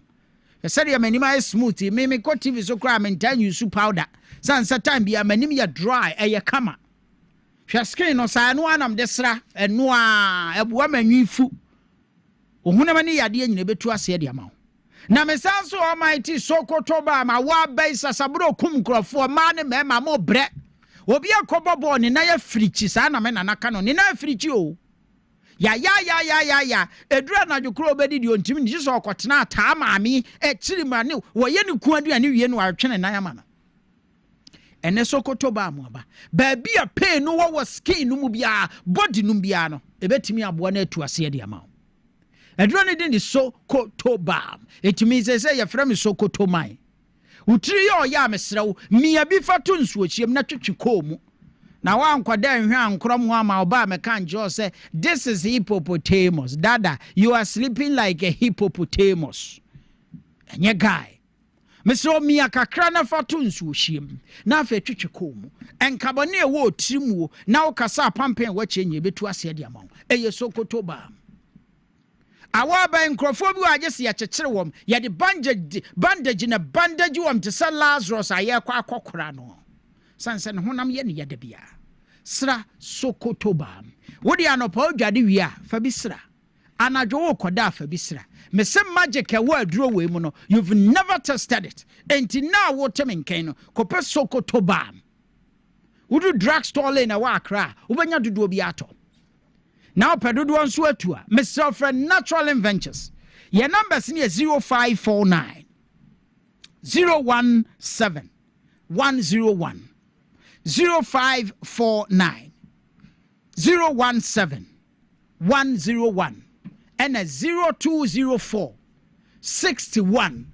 61 another 61 Mr. Baby ya wo nipadua mu bia wo coin na ya wo ya ebia wakodi border ma onan abu ebia sciatica pain ena eha wo wusisi yade no chese ese kra de aba ne se mema ne bitimi fira o se bra me de bitua yo na sade ama me sisi ne ya dwuma ma ko aso de agina so nika draw nika emuo no kwadu aso de wo muo no enya goro wonso a wata tena wo so che da biara da na obodi na yenwunu eya fa Sokoto ba mfasra enura ya dia Sokoto ba am no obi a wayi su bia busa se magic be ne wo sa dream ni din di Sokoto ba Natural Ventures and aye me say so de bi sra ba bia pen ni won na se ankwa next week masa ba fidie so bra ba jusika ni din di Sokoto ba enne men tonchia na koto Sokoto ba na be so hwe se oyade no enkwa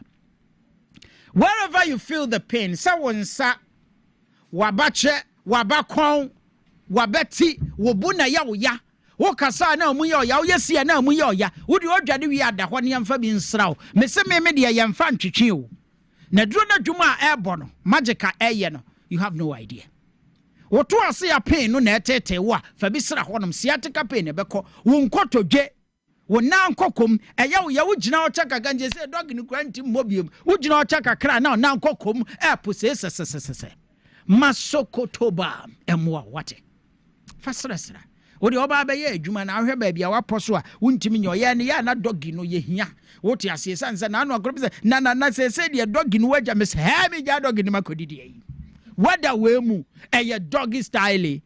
It is on koto dwe no ntimi nyo ba no wontimi nyina ne naso a masa titibi srasra ne pechi wo ne nkoto dwe no fa sokoto ba am srasra san no start a business and you will love it. Fra your number ni say ya a Natural Ventures 0549 017 101 and a 0204 61 61 61 ene entna ho arthritis enha won tete wo moroso mesrawo sokoto ba maba wodi odwade wia fa bi srasra body no ba bia wuti pain bia fa bi sra obi on ma sabe mpredua diabetes yade na ha no enti da bia no na ofele ewo ne skin no mu se ne honam ye ne ya wo sra ebe wua akọ the last layer of the skin na akọ ye dwuma ewo ho Mr. Natural Ventures na diaba baby eton no bia benye bi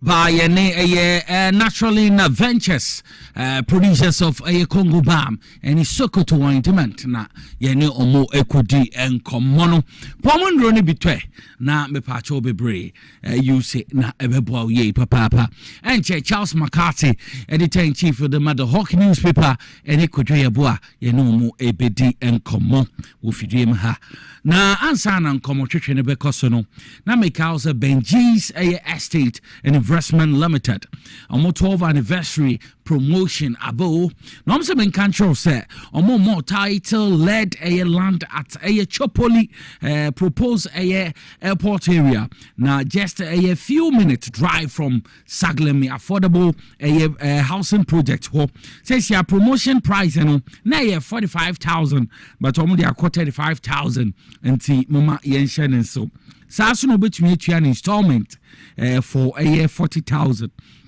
na nkai no wotua ne kakrakra me bibia etumi akọ nkai na packages no including a land size no 70 feet by a 100 feet plot once beke bi plot no a well demarcated so na electricity and water available free sand on a site for your project no so benya so na omobema a site plan any indenture and sana free site a visitation so no so omehwe aboa ni wako to we na ya dia ekoso na say obey your deposit for registration now we own a plot of land the same day umpe win up a special package you available for companies, organizations, schools, welfare association and others nina no so between and some other services in the building construction, supply of building materials, rental and a house roofing nina no beshamo jomo chakwan wo tema community 25 junction opposite Goodness Filling Station a 0248 780 887 and 0553 115 602 na bibia entumi konkan follow more at Benji's na bibia ndedi enfemo and at www.benjisestatelimited.com Benji's or say property today. Follow your vision and own a plot. Na bibia ntumi enkonkai. One day there Okada 247 Okada 247 abo Okada 247 say yen control say omo 500 Ghana cedis a day anti utiemi yes 500 Ghana cedis a day lucky user no dia de bia no betumi enya enti mo say o yan say o use Okada 247 app no for a ride or delivery. Now, open so order Adriane, will send a parcel and also book a ride with Okada 247 app now. Me pacho bebre na also utumi a lucky winner 500 Ghana cedis today there. TMA. Once we answer, be download the Okada 247 from a Play Store and now Apple Store. Now what's starting there? I'll say safety tip. Always make sure the rider is on helmet and observe all traffic regulation. Okada 247. Let's go safely. Proudly Ghanaian. Victory garlic mixture semen can chill say ebiana wakomo bo pepe to se biana won sai titriti wonanyina no aye titriti wo de tie no bi ka say eye ananse na achew me pa cho me kan for victory garlic mixture e di amount when you tayo kusu when you victory garlic mixture e be bo yi ma bibia etumi akọ enkansa enti tie ni a me pa cho victory garlic mixture improve blood circulation saso na ebo ni padua no ebusi immune system kotia yare ahuru na idini a victory garlic mixture na make come for the amount cleanse walk herbal wo okanshi and be bread 200 be odru house so pay victory garlic mixture 020-1293280 and 024254563 now on a victory garlic mixture ending come na bibia intumi enko enkansa ex natural mineral water onye bi nom ya pebinom na yenso amuda hokroje nyame adom se si obi abenya ne ho de wo pe sachet a wo benya wo pe 350 ml ono na yaye nse ball no wo benya Francis Munkofa bimra mo benya ne kama saso na ye wo 500 ml and ye edisi Francis de bamam de achero na ye wo 750 ml ni na ne yenso Paul amantama esi de dikanfo your friend is saying your friend ex natural mineral water ni peduane de o say wunya nsu pa na nyensu bia no say wunya minti me kanfo ex natural mineral water mo e bia wo ye parties family celebration occasion bia ex natural mineral water na me kanfo e de amount Pebi, Oba XYZ broadcast na himfia, ye won't cry. Osu Abrasa Street, Obe Fia had a depo kesena waha, I'll be to me enyebi. Na me pacho waton, na nasa one busiana kono, na baby to me a concan. Obe to me so Africa was 0596 273546 and 0596 2735 47. No ne impenfo ending komo na bibia entumi enko enkansa ebiom sa wonte dia tie na tie fi say betu anamo akọ Safari Valley Eco Resort Safari Valley Eco Resort na make amfo e dia maw udru obeka se Ken Nicholas kan Safari Valley Eco Resort be pacho bebre me pacho udru ha obehu enema bebre wo ho ibi ne se mbo ahoro a yeta hu mo TV so yentamfa ye ni hu mo no ibi ye mara antelope zebra eni mekeka hu nyina no ade a mbo ni na bi ho a woko behu omo obetumi na ejira ho kretwam for yin pictures eni meka hu we Eco Resort a wodru ha woni beji ye papa sa so mutumi host conferences day visit wedding honeymoons eni enema bebre party na no betumi host bi ho na omo wildlife in the medical camp wa horo ho sa so no mo canal nsuo bi ho a wutumi etena nsuo no so abra wo se sisi mom tabuno bom kanu no bi na wutimu saa na wona wo kro no na wo pade wo ye ni na no ekoso Safari Valley Eco Resort ho enti wotie me se woni ansa de catcho cycling hiking any horseback riding fishing ni na no on man-made canal ni na bi ho betumi abo golf ho 9-hole golf any niema bebre nankasa recreational activities so koso ho enti Safari Valley Eco Resort na make am for edi amount kwe na me pa choko experience luxury ho na we ni beji ye papa hwo mo cha kwan wo Eastern Region Mountains ya ubehu omo wo Eastern Region Okre district ho no mo de wumpotem ho na ubehu Safari Valley Eco Resort dru he na obeka se Ken Nicholas kan afrefrafre 0596 914394 0596 914394 na bibia ntumi nkonkan wo Safari Valley Eco Resort ho na bibia endedin emfemonsa Divine Hope Herbal Center. Omo producers of Otria Herbal Powder. But Otria Herbal Powder no. So we may be a pebinum bema one more day one pim abafum and man mema ina musisi ayamoya cocoa ne how will be the foam stroke how also I am crew and oba ubu inside one ye may come for a Divine Hope Herbal Center a dry attorney ding or herbal powder and not na may come for a dear amount.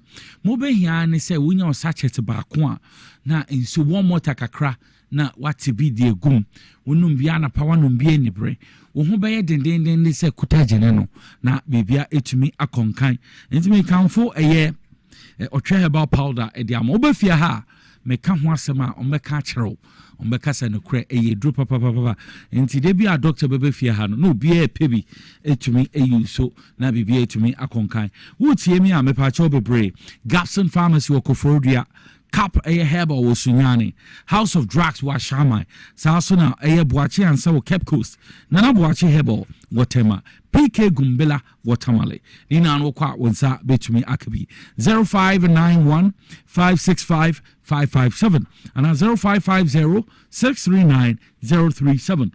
Now, when they impeding for a ding come on, no one who said, Otria Herbal Powder.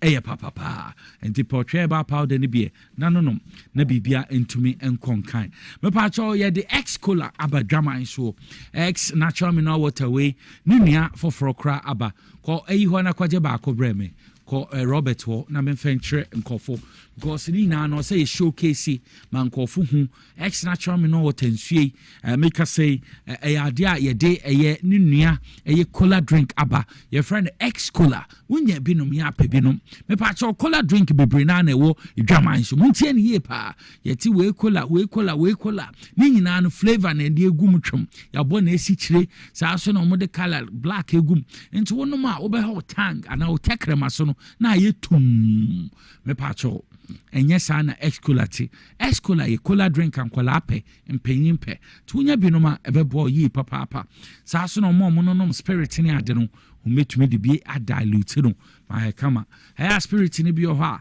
the cola drinks ni dilute but bi o ha yenye ni yie ne kala ni sugar ni nti na say no benefit ahoro se wonya wa spirit ni no wonya ba me kamfo eye X-Cola ediamao X-Cola ediamao wonya bi no ma ebebo ye pa ma bibia etumi akonkan nti X-Cola na me kamfo am very very soon with TVXYZ Power 97.9 FM ayadia melonche X a cocktail tenche X cocktail soba bibeka se Fanta ayadia X or the X Fanta and as X cocktail and so only very soon enti X cola ba mun so mutwe na X Fanta so and as no cocktail no ibi aba na enche no so baba ma ye launch na bibia etumi akonkan na bibia etumi adedi enti de eteno no ye pem akwanima enche kra kodwe ye boa ene Charles McCarthy baba beka ensa na yedidi enkomo ende ensema egu bamba so ayehwe na yedi ho nkomo no yehwe His Excellency John Dramani Mahama obombodia 82 cedis efi diesel ye ko pump ye kotono ebebebi na no bo ayedin yi na nkofo complaining diesel no bo ayedin no na wonim say oil listening a government president to tie Ghana for no nim yesu enya de obeka asem bi obeka bibi aka ho anti se wo tie me a His Excellency John Dramani Mahama nanim nyama so no o say we 2 cities efisu a ama ye ho ye pa here pa na bibia etumi akonkan sa so na ye behwe MPP omo accuse judiciary any government government of selective justice dia enro MPP for demonstration no mo demonstration omo ye ina democracy under attack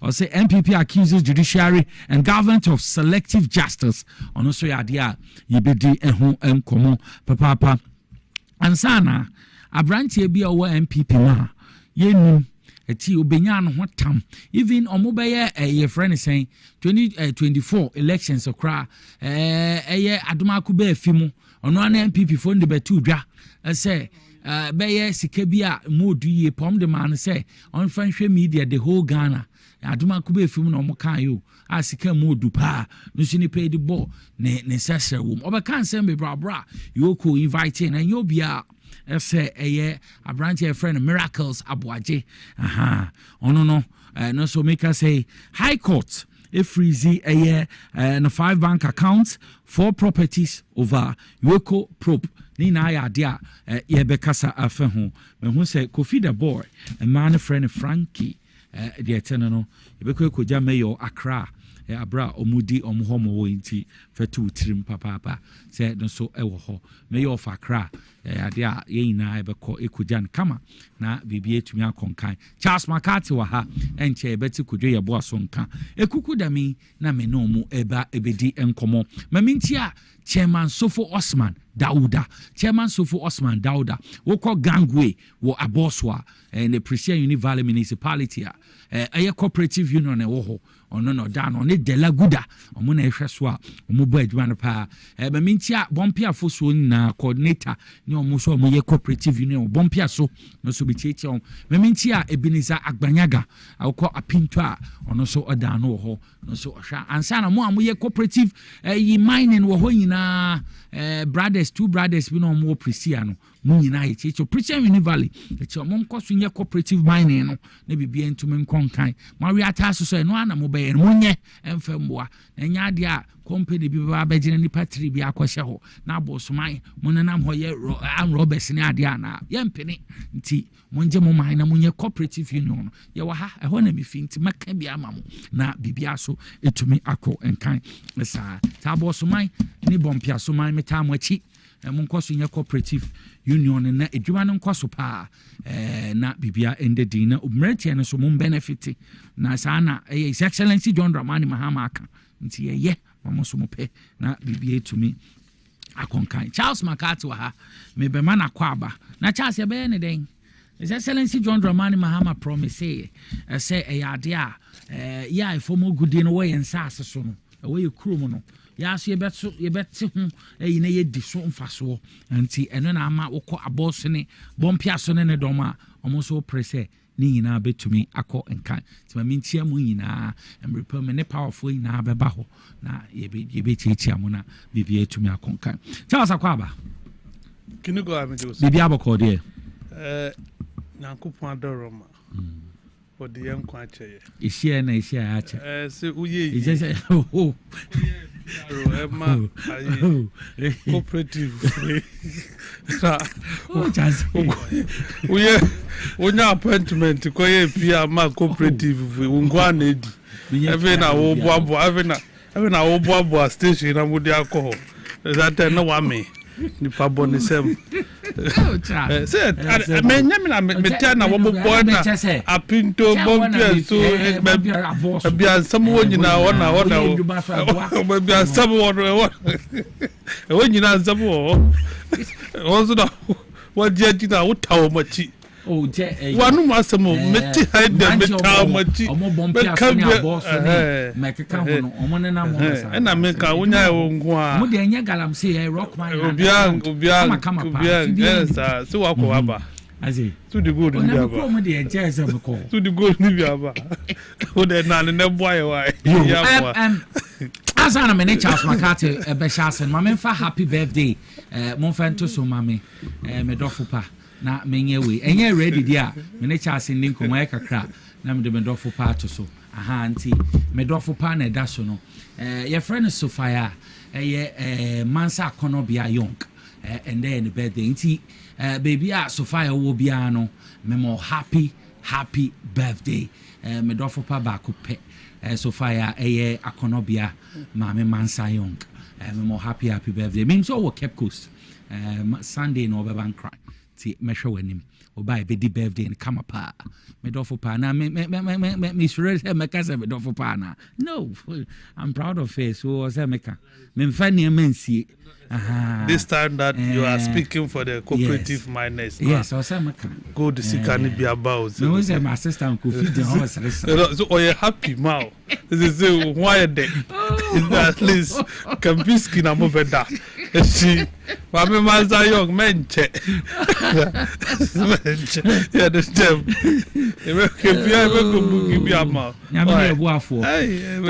I'm saying that you could jump and talk on content grow. Press conference. Press conference. We baby, editor said from there. Press conference. Press conference. On the NPP, almost say democracy under attack. And we accuse the judiciary government of selective justice. Na area ya ba metwa so other matters. Nicholas, my men nawase. Meso me da wase pa. Macha wahwefo, eni atifo. Ma obia nyintum organa ha.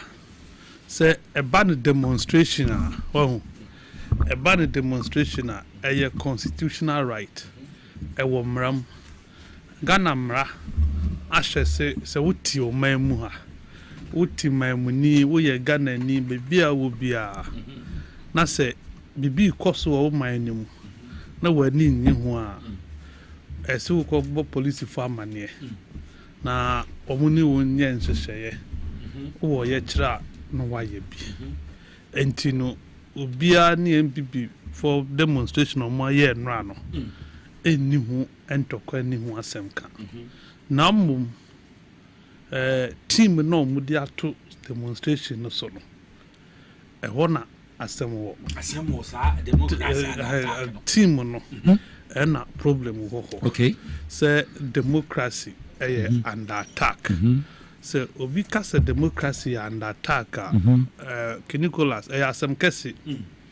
Mayem fan trasa Entino ne interrogate obetime attack democracy ebetime internal within government ebetime external forces so be be no sponsor for certain things to happen in this country who attack your democracy okay baby people sponsor a project be assaulting the pillars of power. Yes, that when you are attacking democracy that you do those things. And now there is a third angle. Say opposition for wait me attack democracy. Opposition parties can attack democracy in a country. And see more creating pressure no amamo bia anya na adwen say ye kase obi attack democracy ya ban pe any betimi attack democracy enye sanity. Now yen hwe say I'm ya attack democracy now. So obi attack democracy you must weaken institutions. Institutions in the electoral commission. Institution be to say court. A bit to say parliament. One auditor general. One civil society groups and what have you. Some institutions we offer security agencies now who make you weak, useless. And now we use you to deepen or to better chances to entrench who stay in power. You are weakening democracy. Okay. In the first one, electoral commission. MPP Bayern almost share Ghana for boss so mobile Charlotte so me you know. Yes. Omo buy no be Charlotte say. Ebesin ne ye nim petitioners no. Sabre no obi anka say attack Ghana for attack democracy ana MPP attack democracy. Okwa no makobo chief justice. Arabasaki Tokono.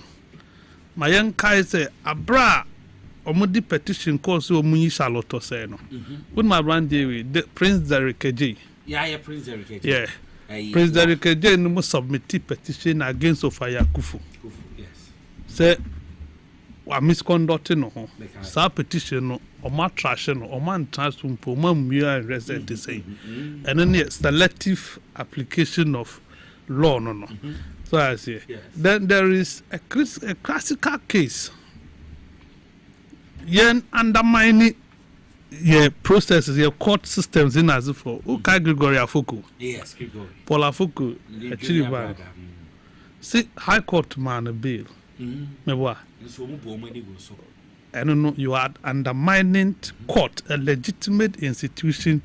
Ewo mind we mo undermine yet of mind we mo ɔman Ghana ha MPP ba yɛ apɛ no bɛyi Bank of Ghana governor okay Esiamani the other one Nasiru said Dr. Nasiru or Clem so no muntimi nye juma you remember a weakening okay do melevo then a tono no so no your auditor general omo pamono e cross the share na di e ka send the date of birth and so na wo ye togo ni e hun sem bebre e di pam do melevo so we nyina si wo Ghana ha obi anka say democracy was under attack udimaze the security agencies you use security agencies e di kunipa 8 in election 2020 okay Mikaipa Techumai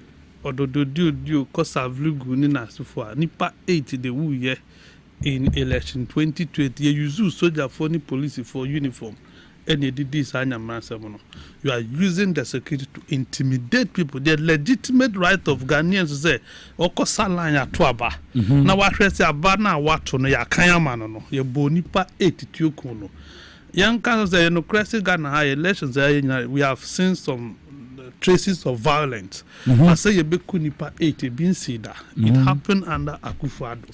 Yankasa democracy was under attack. Okay, I was West Wagon. I was West Wagon. So our constituency. Could you boy constituency or the mean to me few honum? I want for constituency with me when you say me new or no West Wagon or Central. Mempe my baby out and I make God do share would what you were jack for TV you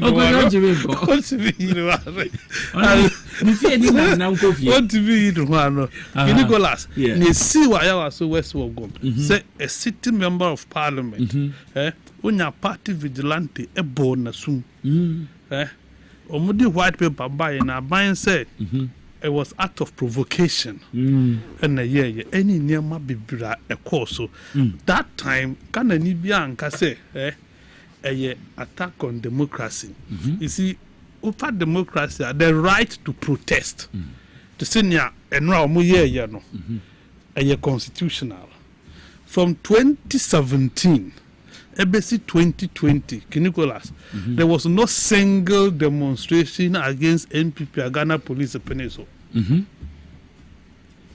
For the first 4 years of NPP rule, and another rule, 2017 to 2020, not a single demonstration.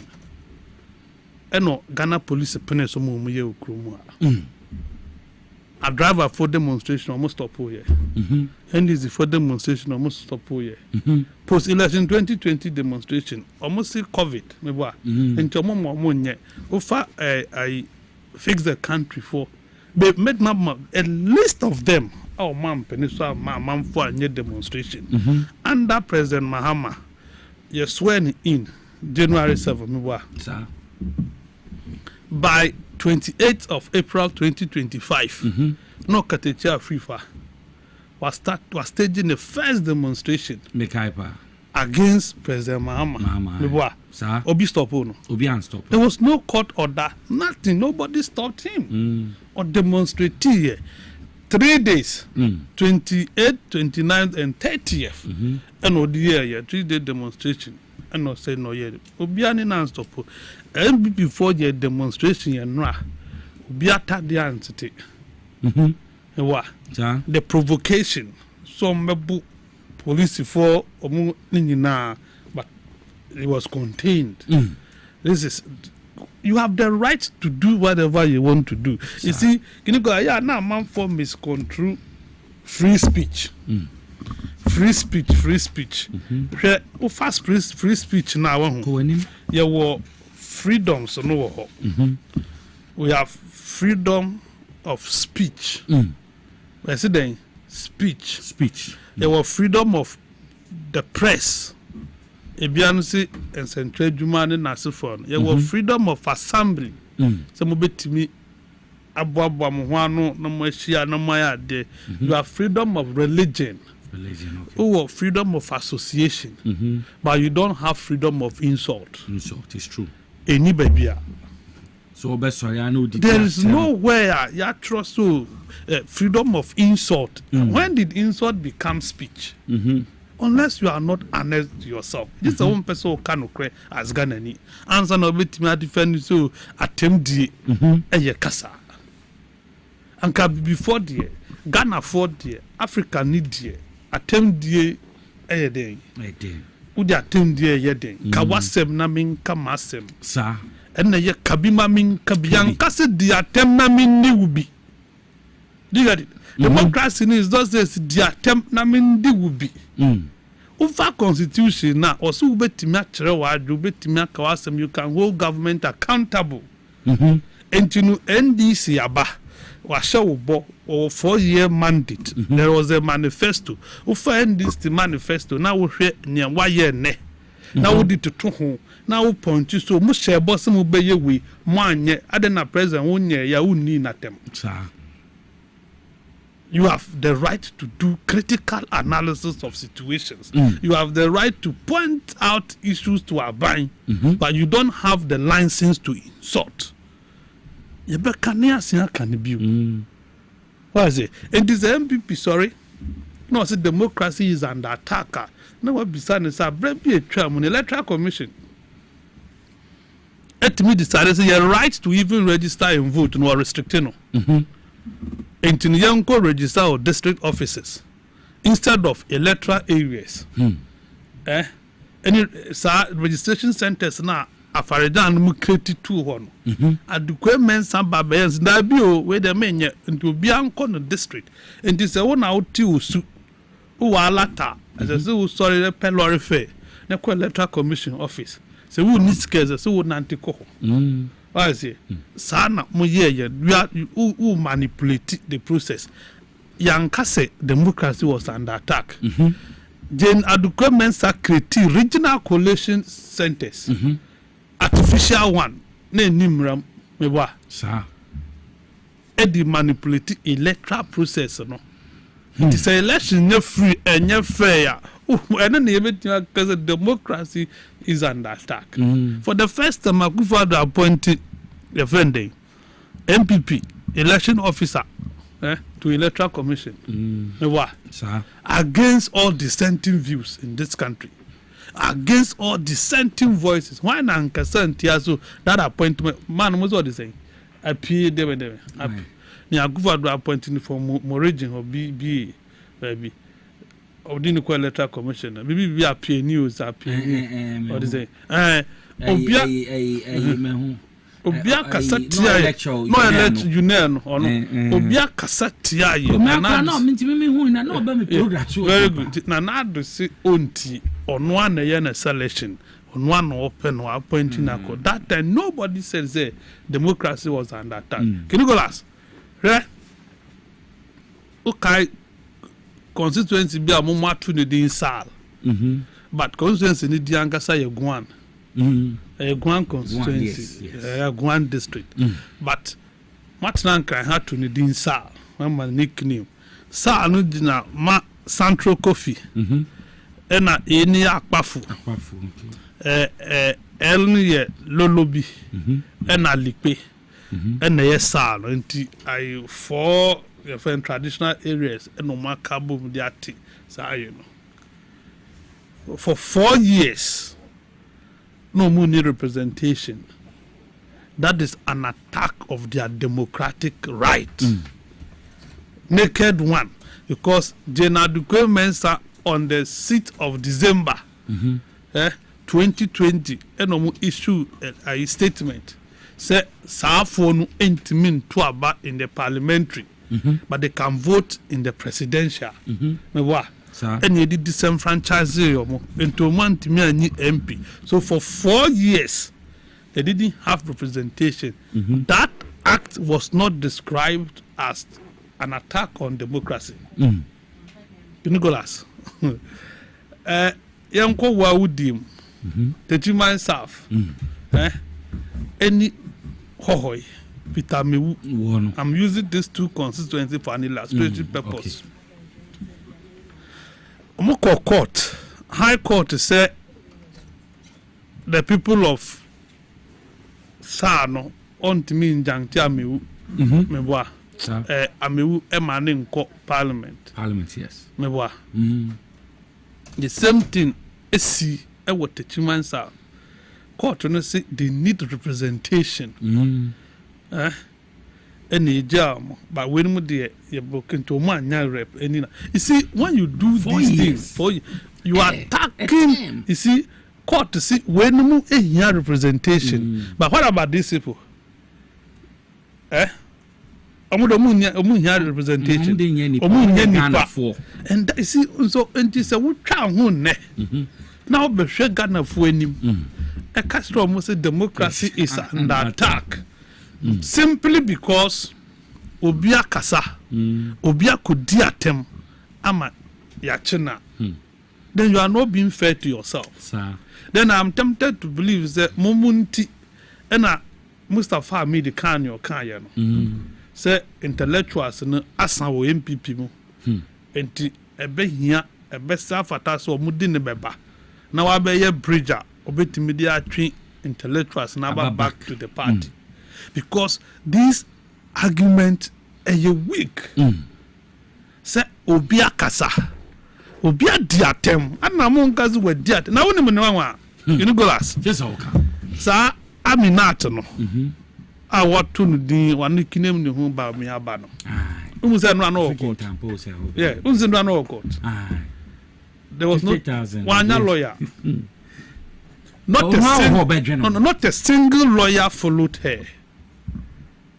First day of court, we need lawyer, and now Sako court one lawyer. We share MPP party or a lawyer for party. Now no money now black and red are no omudi demonstration. Now not a single one, and they decided so. Oh, let me go and defend this girl. Let me go and represent this girl. And no matter girl no honor. And no Monam Street to soon no more girl no more girl near politics. You are using the girl for your political capital. Meanwhile, you are not defending the girl. You are not trying to get her bail. A bail condition of 50,000. Meanwhile, won't to me the saying. Nyabra champo go dina mumano. Amados. Huge sums of money, more than 5 million Ghana citizens. Some country be pay. And no bia pursue Kobe. First a big choir, no muzi or mo paper mo neman papers. Canada Japan choir and sana bra champo. A choir no choir man. This one 50,000. Obia ni wa ya willing. Na chese wo party no na wa hwe. Obia ni wa ya willing sisa Aminat we. Omebua na mananya ni found. Na Dr. Baumia no ni ho. You see, and I make and the or Baumia ba. Nicholas, and I be American. Do cow someone no wash baby u fever. Sanity. Well, say, o sheba be u fever and work wasem. Because as some the obecow. Your bed body will so. But problem bar. And now be who say, if you been to me few fee, every mile bill. No correct. And I won't know be our bell question so or Baby Jinamama. And you know, Cassama, now I dream home. We a TikToker, we a YouTuber, now I dream home. Your chimney now, some mamiko ye, your chimney and wine the beba. What be sapa? Who will be there for you? Nobody. And you just have to be mindful or reinforce back. It was so awesome, but yes, open see your body was so. And just one everybody also Facebook, your best share will post. Your best share TikTok, your best like your comment, your boost, your mouth, by your chua will be a mouth. A bin out to a minute we. And Bakuno, she would die for her party. The seventh, she would die for her party. It's big six. So I make the seventh for a big seven. Oh, Krasini, Jenna, jumper, watch it.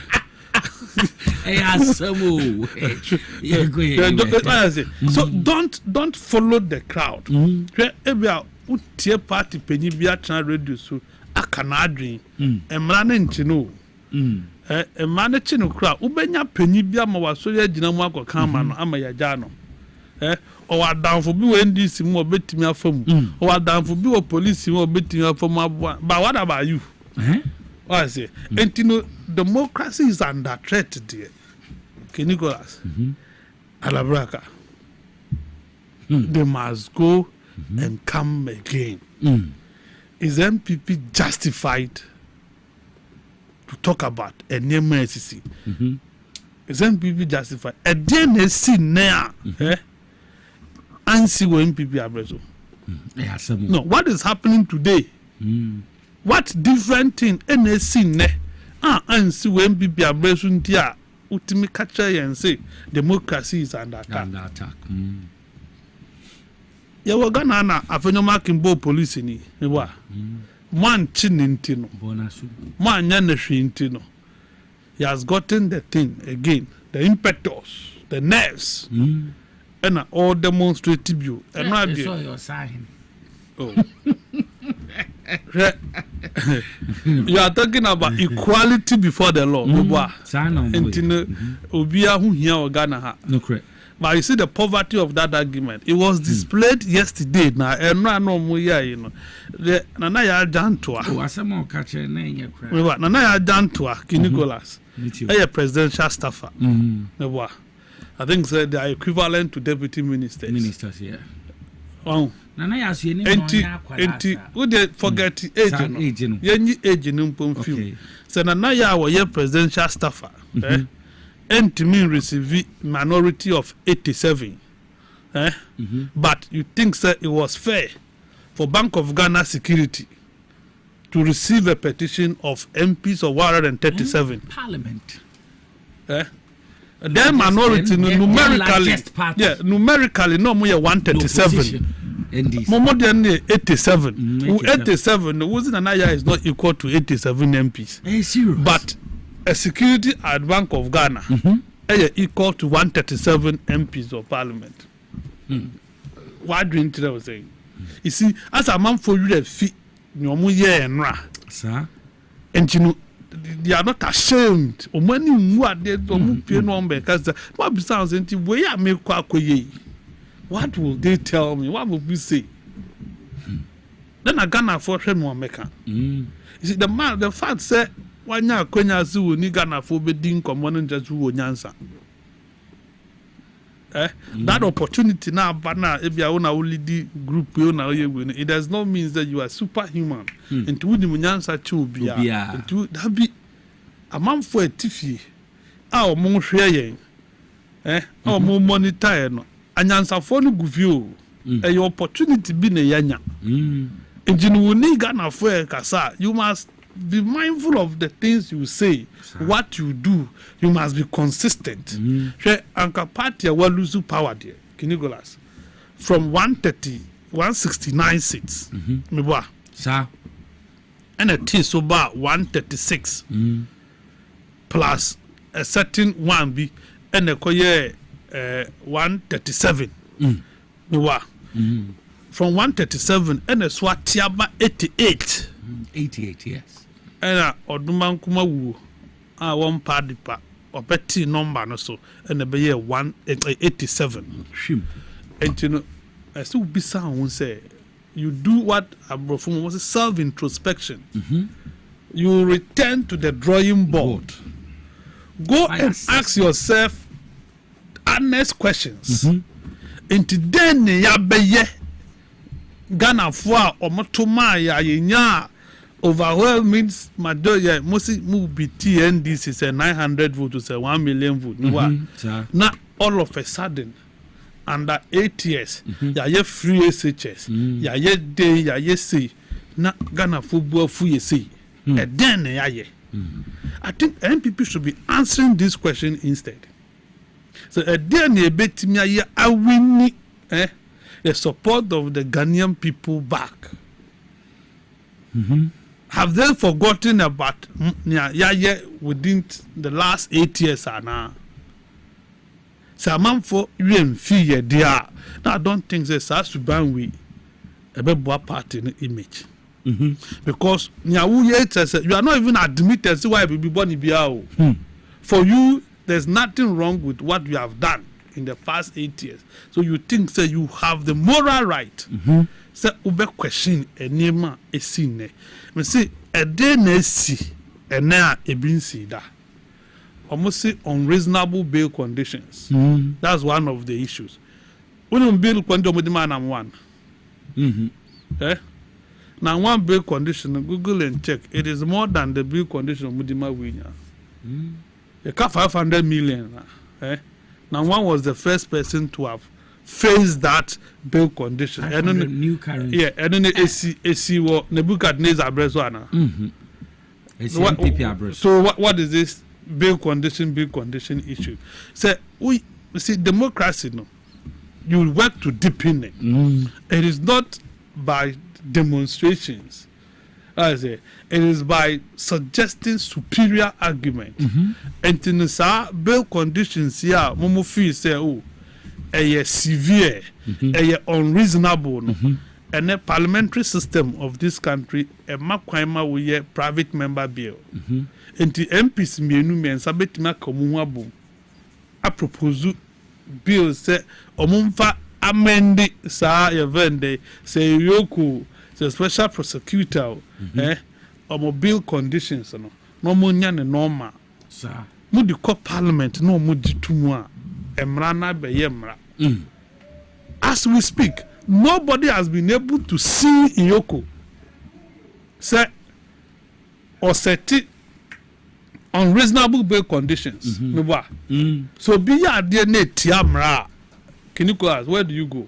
You go to court. They said no more catch Ghana force go to court. And Janka na movie is near Iyoko Eyeno. Near special prosecutor Eyeno Enimramwa. The street is not your answer. Sanity. The court is there to respond to you. The court is there. The court is your avenue for eternal remedy. And to go to court, go and tell court to say, look, Iyoko Abe against Samrawi, or Chiwa, or Sifa Sebe, if he say Tiamra. And in the court, Kabibiche Yoko. Men Shaku Jai. Men Shep Brisi. And no petition ko ye demonstration wo kwa. Under demonstration, no, you don't do that. You are not helping the process. And now we use the same process and you be use was one tears here. Why? Oh yeah, sure, yeah. No, why? Until yes, among come back to Parliament, 88 mighty minority. They should find ways of making sure that they will table it, they will draw the attention of the House so that Omar fine tuning any man. And they say, yeah, chill. If you don't need bail condition, you don't even need bail bond. Omonko can of Parliament. Everything ya to about moments omonko represent here. What I say? Na mun fan to you and say to acquire so. Na sa de yen few. But the fact that more demonstrate you are not thinking of correcting it. No. What it means is that a wutimusi was obey. Sanity. And you see, you are having it at the back of your mind, so that would not to me. So Biaka, I think Sylvester Tete say the MVP by in future, people will have to produce the cross of Jesus Christ. Unless Sylvester and Okasa. People have to produce the cross of Jesus Christ as bail condition. And yes, I now. It would need padre to obey bonny. And man, a man from person met to a king man. And to me, as a man must say, nya. Let's correct the law. And I won't to me, Uncle Samon, I'm a patch or Biba. Won't to me, the car says, well, fumo beer. Young Fanchano. A man for the donors, young Fanchano, which means that there's an admission of guilt. One way or the other. And so be why would you to so often? Why would you say one conducting who you so, baby? No, not over patchawa. Do you catalog this one as part of the issues for you to demonstrate? Na ya ye nua panyi Paula do mo no okra placard or say they stop criminalizing speech. Now Paul and some of Paul can on the show good evening Ghana idea man for them akachu ya wo ye Okasa chairman Naseno. For the picture 2 TV, so no new picture kasa. No picture. No new picture kasa. No didn't say boat, no see it. Obianche oda. Nobody has arrested you. So if people are talking about criminalization of speech, what the near day, and now one can be. What I say, let's get it right. The extension of insult, any speech, are different. Me can't do as a Nicholas, we are boa, and your casa, and your diatem. What?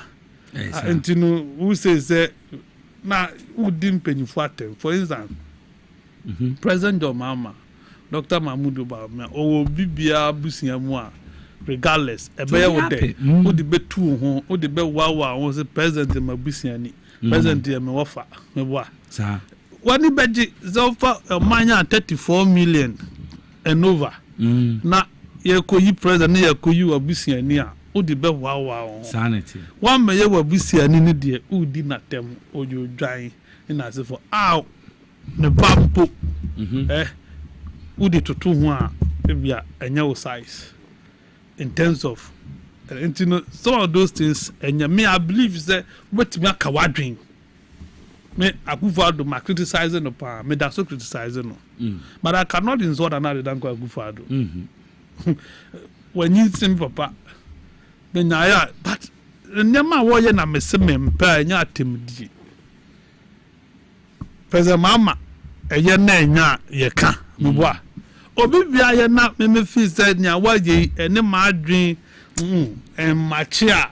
I will say it, there's no point in insulting you. Me ni watem met me aka obetina fia someone ye we ya ba wuntimi fa kokko because my ni watem ma nya nya obetimi di me akokko mangu hu fi enti do mo mo chair boss over the me kokko mutimi fa me nko because di me say we kwa baby go animasi. So I say, sanity. And you know, Nicholas, this subject of democracy is under attack in Visa and Anabi campaign strategy for his re-election. Okay. As first. Oh, yeah, Bibia Bomakaso Anabi is doing well. And Obeshia, a chubia no alcohol. A chubia no accredited. Okay, attack on judiciary. After the market, he will not respect me. I will not call you that. Attack on the judiciary in this country. Oh my gosh, a plethora of examples that can see a better haka nema man for against democracy. And yen enyochna. Akufo-Addo appointing Yemuba. For the first time, what dilute to your democratic system appointed over 125 ministers because in the law, never be anyhow. Corruption, it was over the roof. Or yama obenya clearing agent tag. Yeah, no clear. When you see, nobody said anything. To the point, say, before Timothy Ghana for any say, me yam papa one man this for yam for motor. .com is .com is yam for power name slow uzu kabi na nado danko Akufo-Addo nankaza say he will not hand over to Obi a wa defeating two of us. True. This disrespect. Akufo-Addo ba him fear abeto hinya otine na konya was sorry na chami me na me president no. You came to disrespect Ghanaians to this level. We are about trying to Ghana for democracy is under attack. Really, let's get serious in this country. And you when a Ghana for person mutu, Ghanaians want to hear. Say one district, one factory. No factories na mujagu one produce and your man in this yabano mabe good factories. No, this is what Ghanaian me pessimistic. So no one district, one factory. No.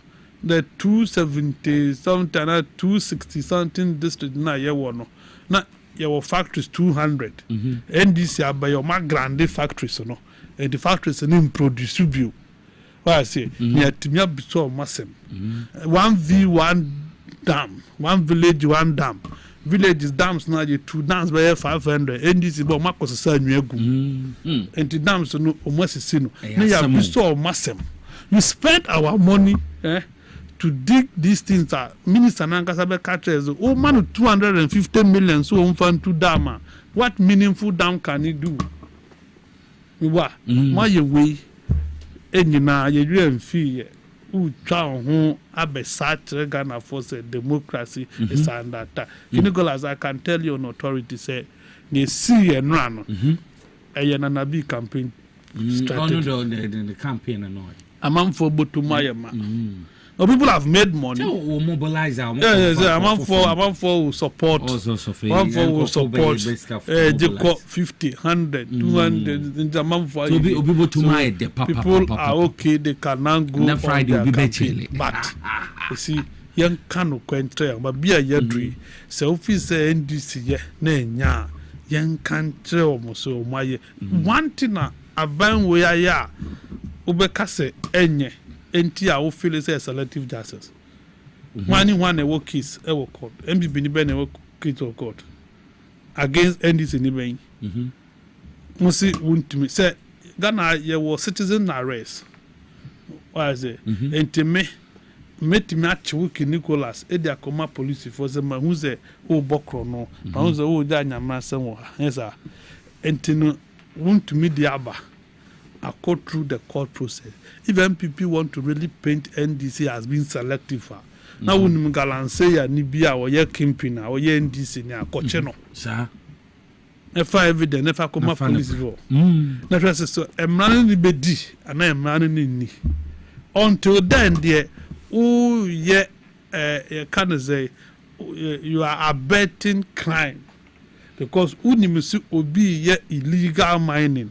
Unme galanse kimping and what decided is expose no who chance a binary nipa go huno and kama brands so na modis our policy way but see something say something okay make I national security but see something say something and it's a massive galanse kimpings are go and tell national security for go and tell the security agency so ya who say makati tu gala ewo ha. What I say, no matchino, no maba, no. That is what you do. You don't go on the street and say, "So, Monkochi NDC kimpings, who are they?" Oh yeah, na nkamudi list, mo petition, mo statement, mo demand, mo submit yano, mo the list ne kan. So you need see A, B, C, D. Omu tu ewo ha ne concession da ha. We dey what is different from what the report no. What the obiane ne concession. And say abaya anya ho hwea. Then you will be justified to say people are engaging in selective application of law. Until then, let's get serious as for mine. Until then, let the political parties be serious. No munda say your opposition, we must oppose everything opposing for opposing sake. No, it can't be the case. And on that matter. Yabako a miracle to the Anaswana. Walk a cracker from High Court. If you see, Miracle is a young man. My LPM snare in Tia Court. Breaky bien. Miracle is a young man. Me nim in Tia what Jan Huamo Yuzuno. No deny beside them, you na bank account nim or no investigative body. And a bishawa, and near ma or more convinced about or more evidence about they will still want to confront you, waste time on it. I say but could be no be or will be deny or depending on what statement and what and they want to interrogate you on that. And to say I yokwa pick you from airport or my issue statement.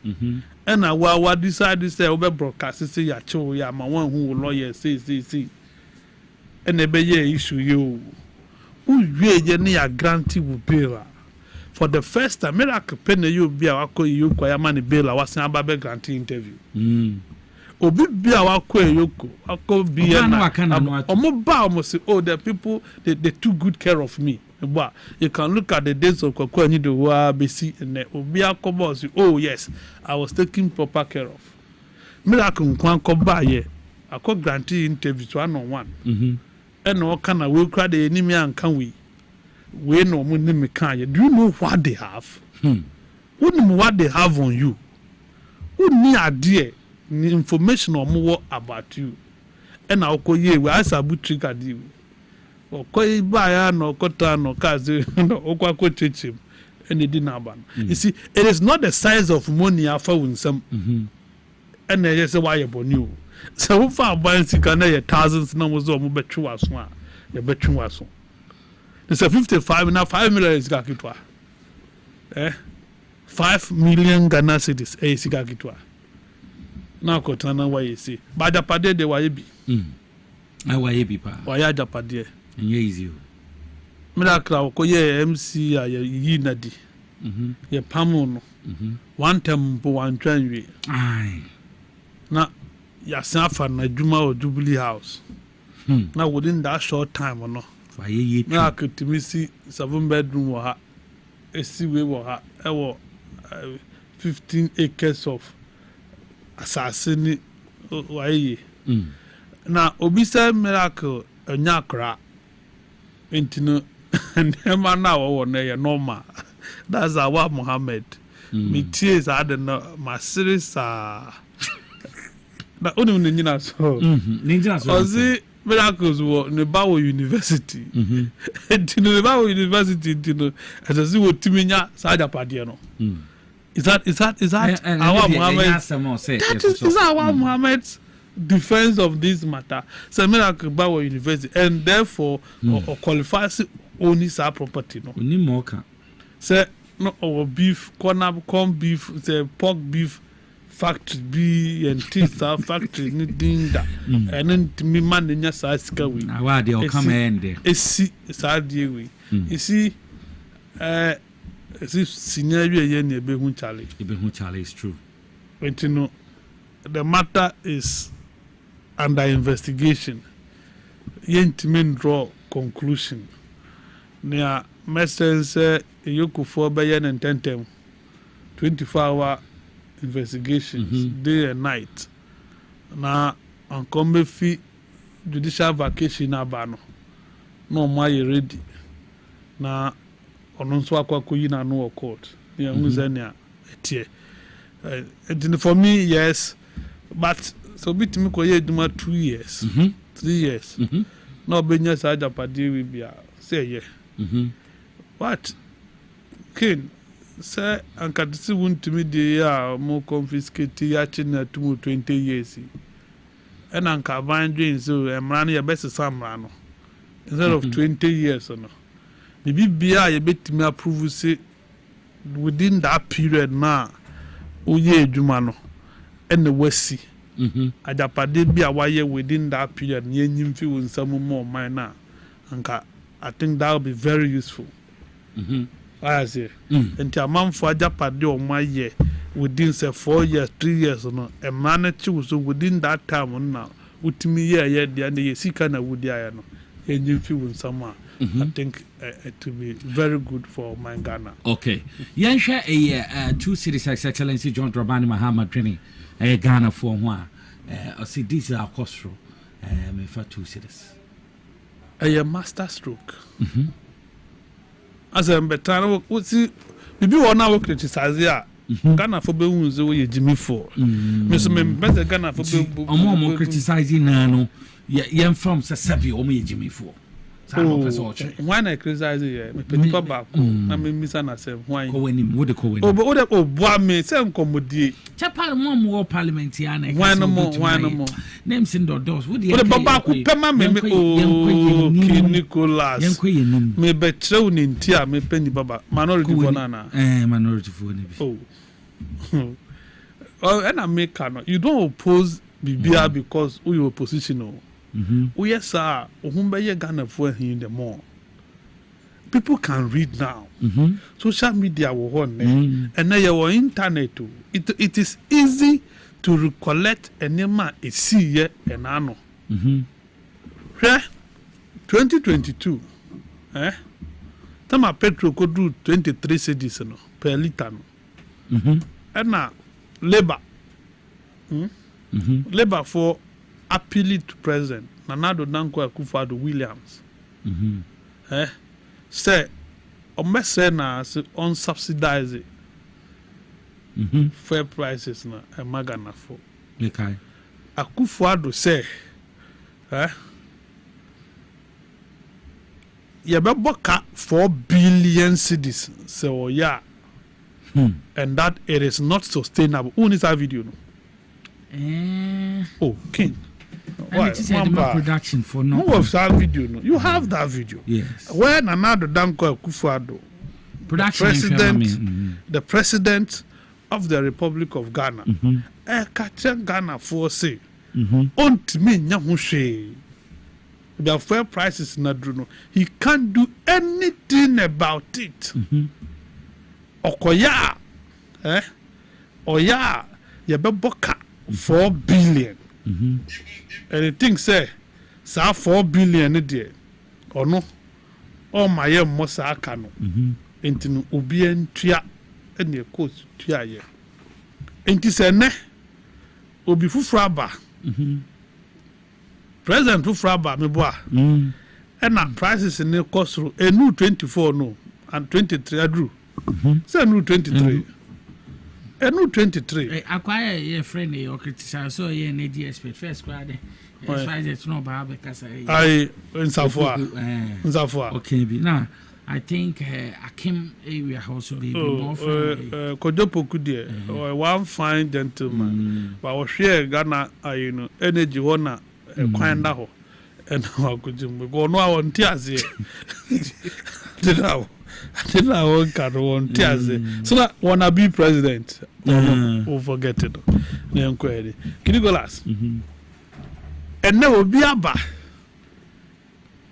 a liter of petrol a new 23 cedis so diesel no new 23 and I was say to question the people of the country, to make life reasonable, to slow the transfer of the burden onto the ordinary Ghanaian. Ye nam for money, or test 2 cedis for 1 month. In Nicholas, more talk petrol, more drive diesel. No say trotro cars and do not diesel. And this a 1 liter beer, it is 2 cedis. Now, 10 liters, I say. So, effect to and pass it on to the passenger. And the president, so what is it for the next 1 month? If you year, crude oil prices, our world market, a subit because of this, a subit about Fonka, not your one in high. So, we are bad dream. I don't see why you would say Saudi way here. These are interventions. I bind the core mandate the welfare of the people. Sir. Now obey ya Timamu for whom be him or mohu betom. Sa America bind the car. Sir. Monica. And the Ghana the car. I'll cry then you only man is what did you mean? I mean, no other. But I never pioneers curfew. There ye Timamu for. But basically, be fiaba, Nizikani Cornea Yasem. The Hianos, ye who are toying. The Watoying, Mumahian. Madame met me for track of Bia Meko, and I'm a permit metriaca. Say, Mena me light. That is what I'm thinking about. So, my crime by your papa. Say, I buy a boca. I grab your mean man, the papa is over me. So, papa, you hear no new and you win him. What? Sir, I want crowns and your pa. This would need the root and penny brim. No, we was nasi can nifi. Na father, na pressure na odi eh. Anete. Enti ye serious kakra. Say 2 cedis ne na nkasa na mo pesa oteso. Minimum pesa mo. O man pass suggestions ama. And na make catch on. You are not being serious opposition. Opposition there. Wo kase nia wo ye nya no. Na wo ma ye alternative. Sir. Na wo kire ye nia wo ba wo betumi aya na ne sesa ban ye. On ye, and this was it. My test 2 cedis, and I'm subsidizing the 2 cedis per liter. Now we see there be a and Kawu so Yemuno, send and go on this. The won't mention yes, says the way they are. Now, when you not so I would be criticizing your day. then I can tell you, say, you are criticizing government because Ufi say SSO criticizing, not because Ujina Subia, Ujina Su Ediayana. I say, and yes, straw men will always clutch on these things, straws, because there's nothing to talk about.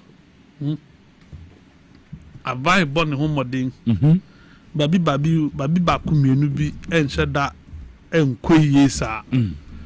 Kinigolas, yam pemun kano kwenche nipa. Babi baby menu bi mensan area bi yes enkwe. But overall, and not the any yes and no idea. So I say, and not the yes and no idea. And the better children, and no soon just say, Sabanya complacent. And no soon just are buying be too mother. It's a buying fantasy on Fagana for serious. Not what was saying on to Minister Nicholas. A buying be ya, a buying be Jina. Ejina national security, ejina security intelligence. Sir. Worldwide, maybe I could be as a buying back, not buying a better solid, or bit man and dream a sound peace of mind. No dear boom mine now, a security apparatus. So, security apparatus, you fail, and they must help you by gathering intelligence. Solid intelligence ahead of time. You can avert some of these things. Okay. Buying share, my who reshuffle be.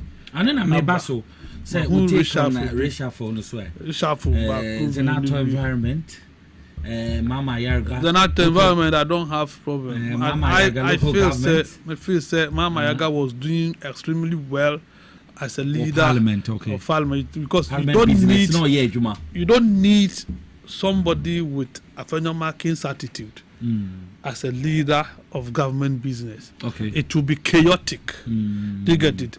He will be our team runner. Yes. He will be our team runner.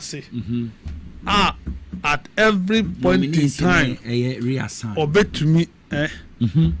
At this fit when it comes to the subject law. Okay. That is Afenyo's field. Okay. And today we are not pursue bully a man for. But I was the ultimate story debate kasa Mama Yaga story na ayedi. I feel that he was holding the front in Parliament so well.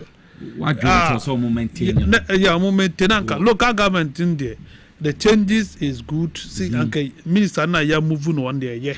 But I think say Uncle Munyobi Emaniko play that role, but the president know what he's doing. We can only advise. Gilbert, so can I Gilbert a court defense? John, why deputy? Or why fair? Now video bit internet. Video. I say female footballers be Parliament phone. They don't know him. They are wondering whether he is an MP and MP. And I'm saying, so an MP. Is that you see? I am telling you, make so much into be a YB now or your minister or your presently the minister of Works and Housing. Now, Ubenya members of Parliament, including the regional minister. No moon what are you talking about? No moon it raises questions about Nyauye. Are you out there? Are you delivering? Are you working? Because the way you man the who can you go ask?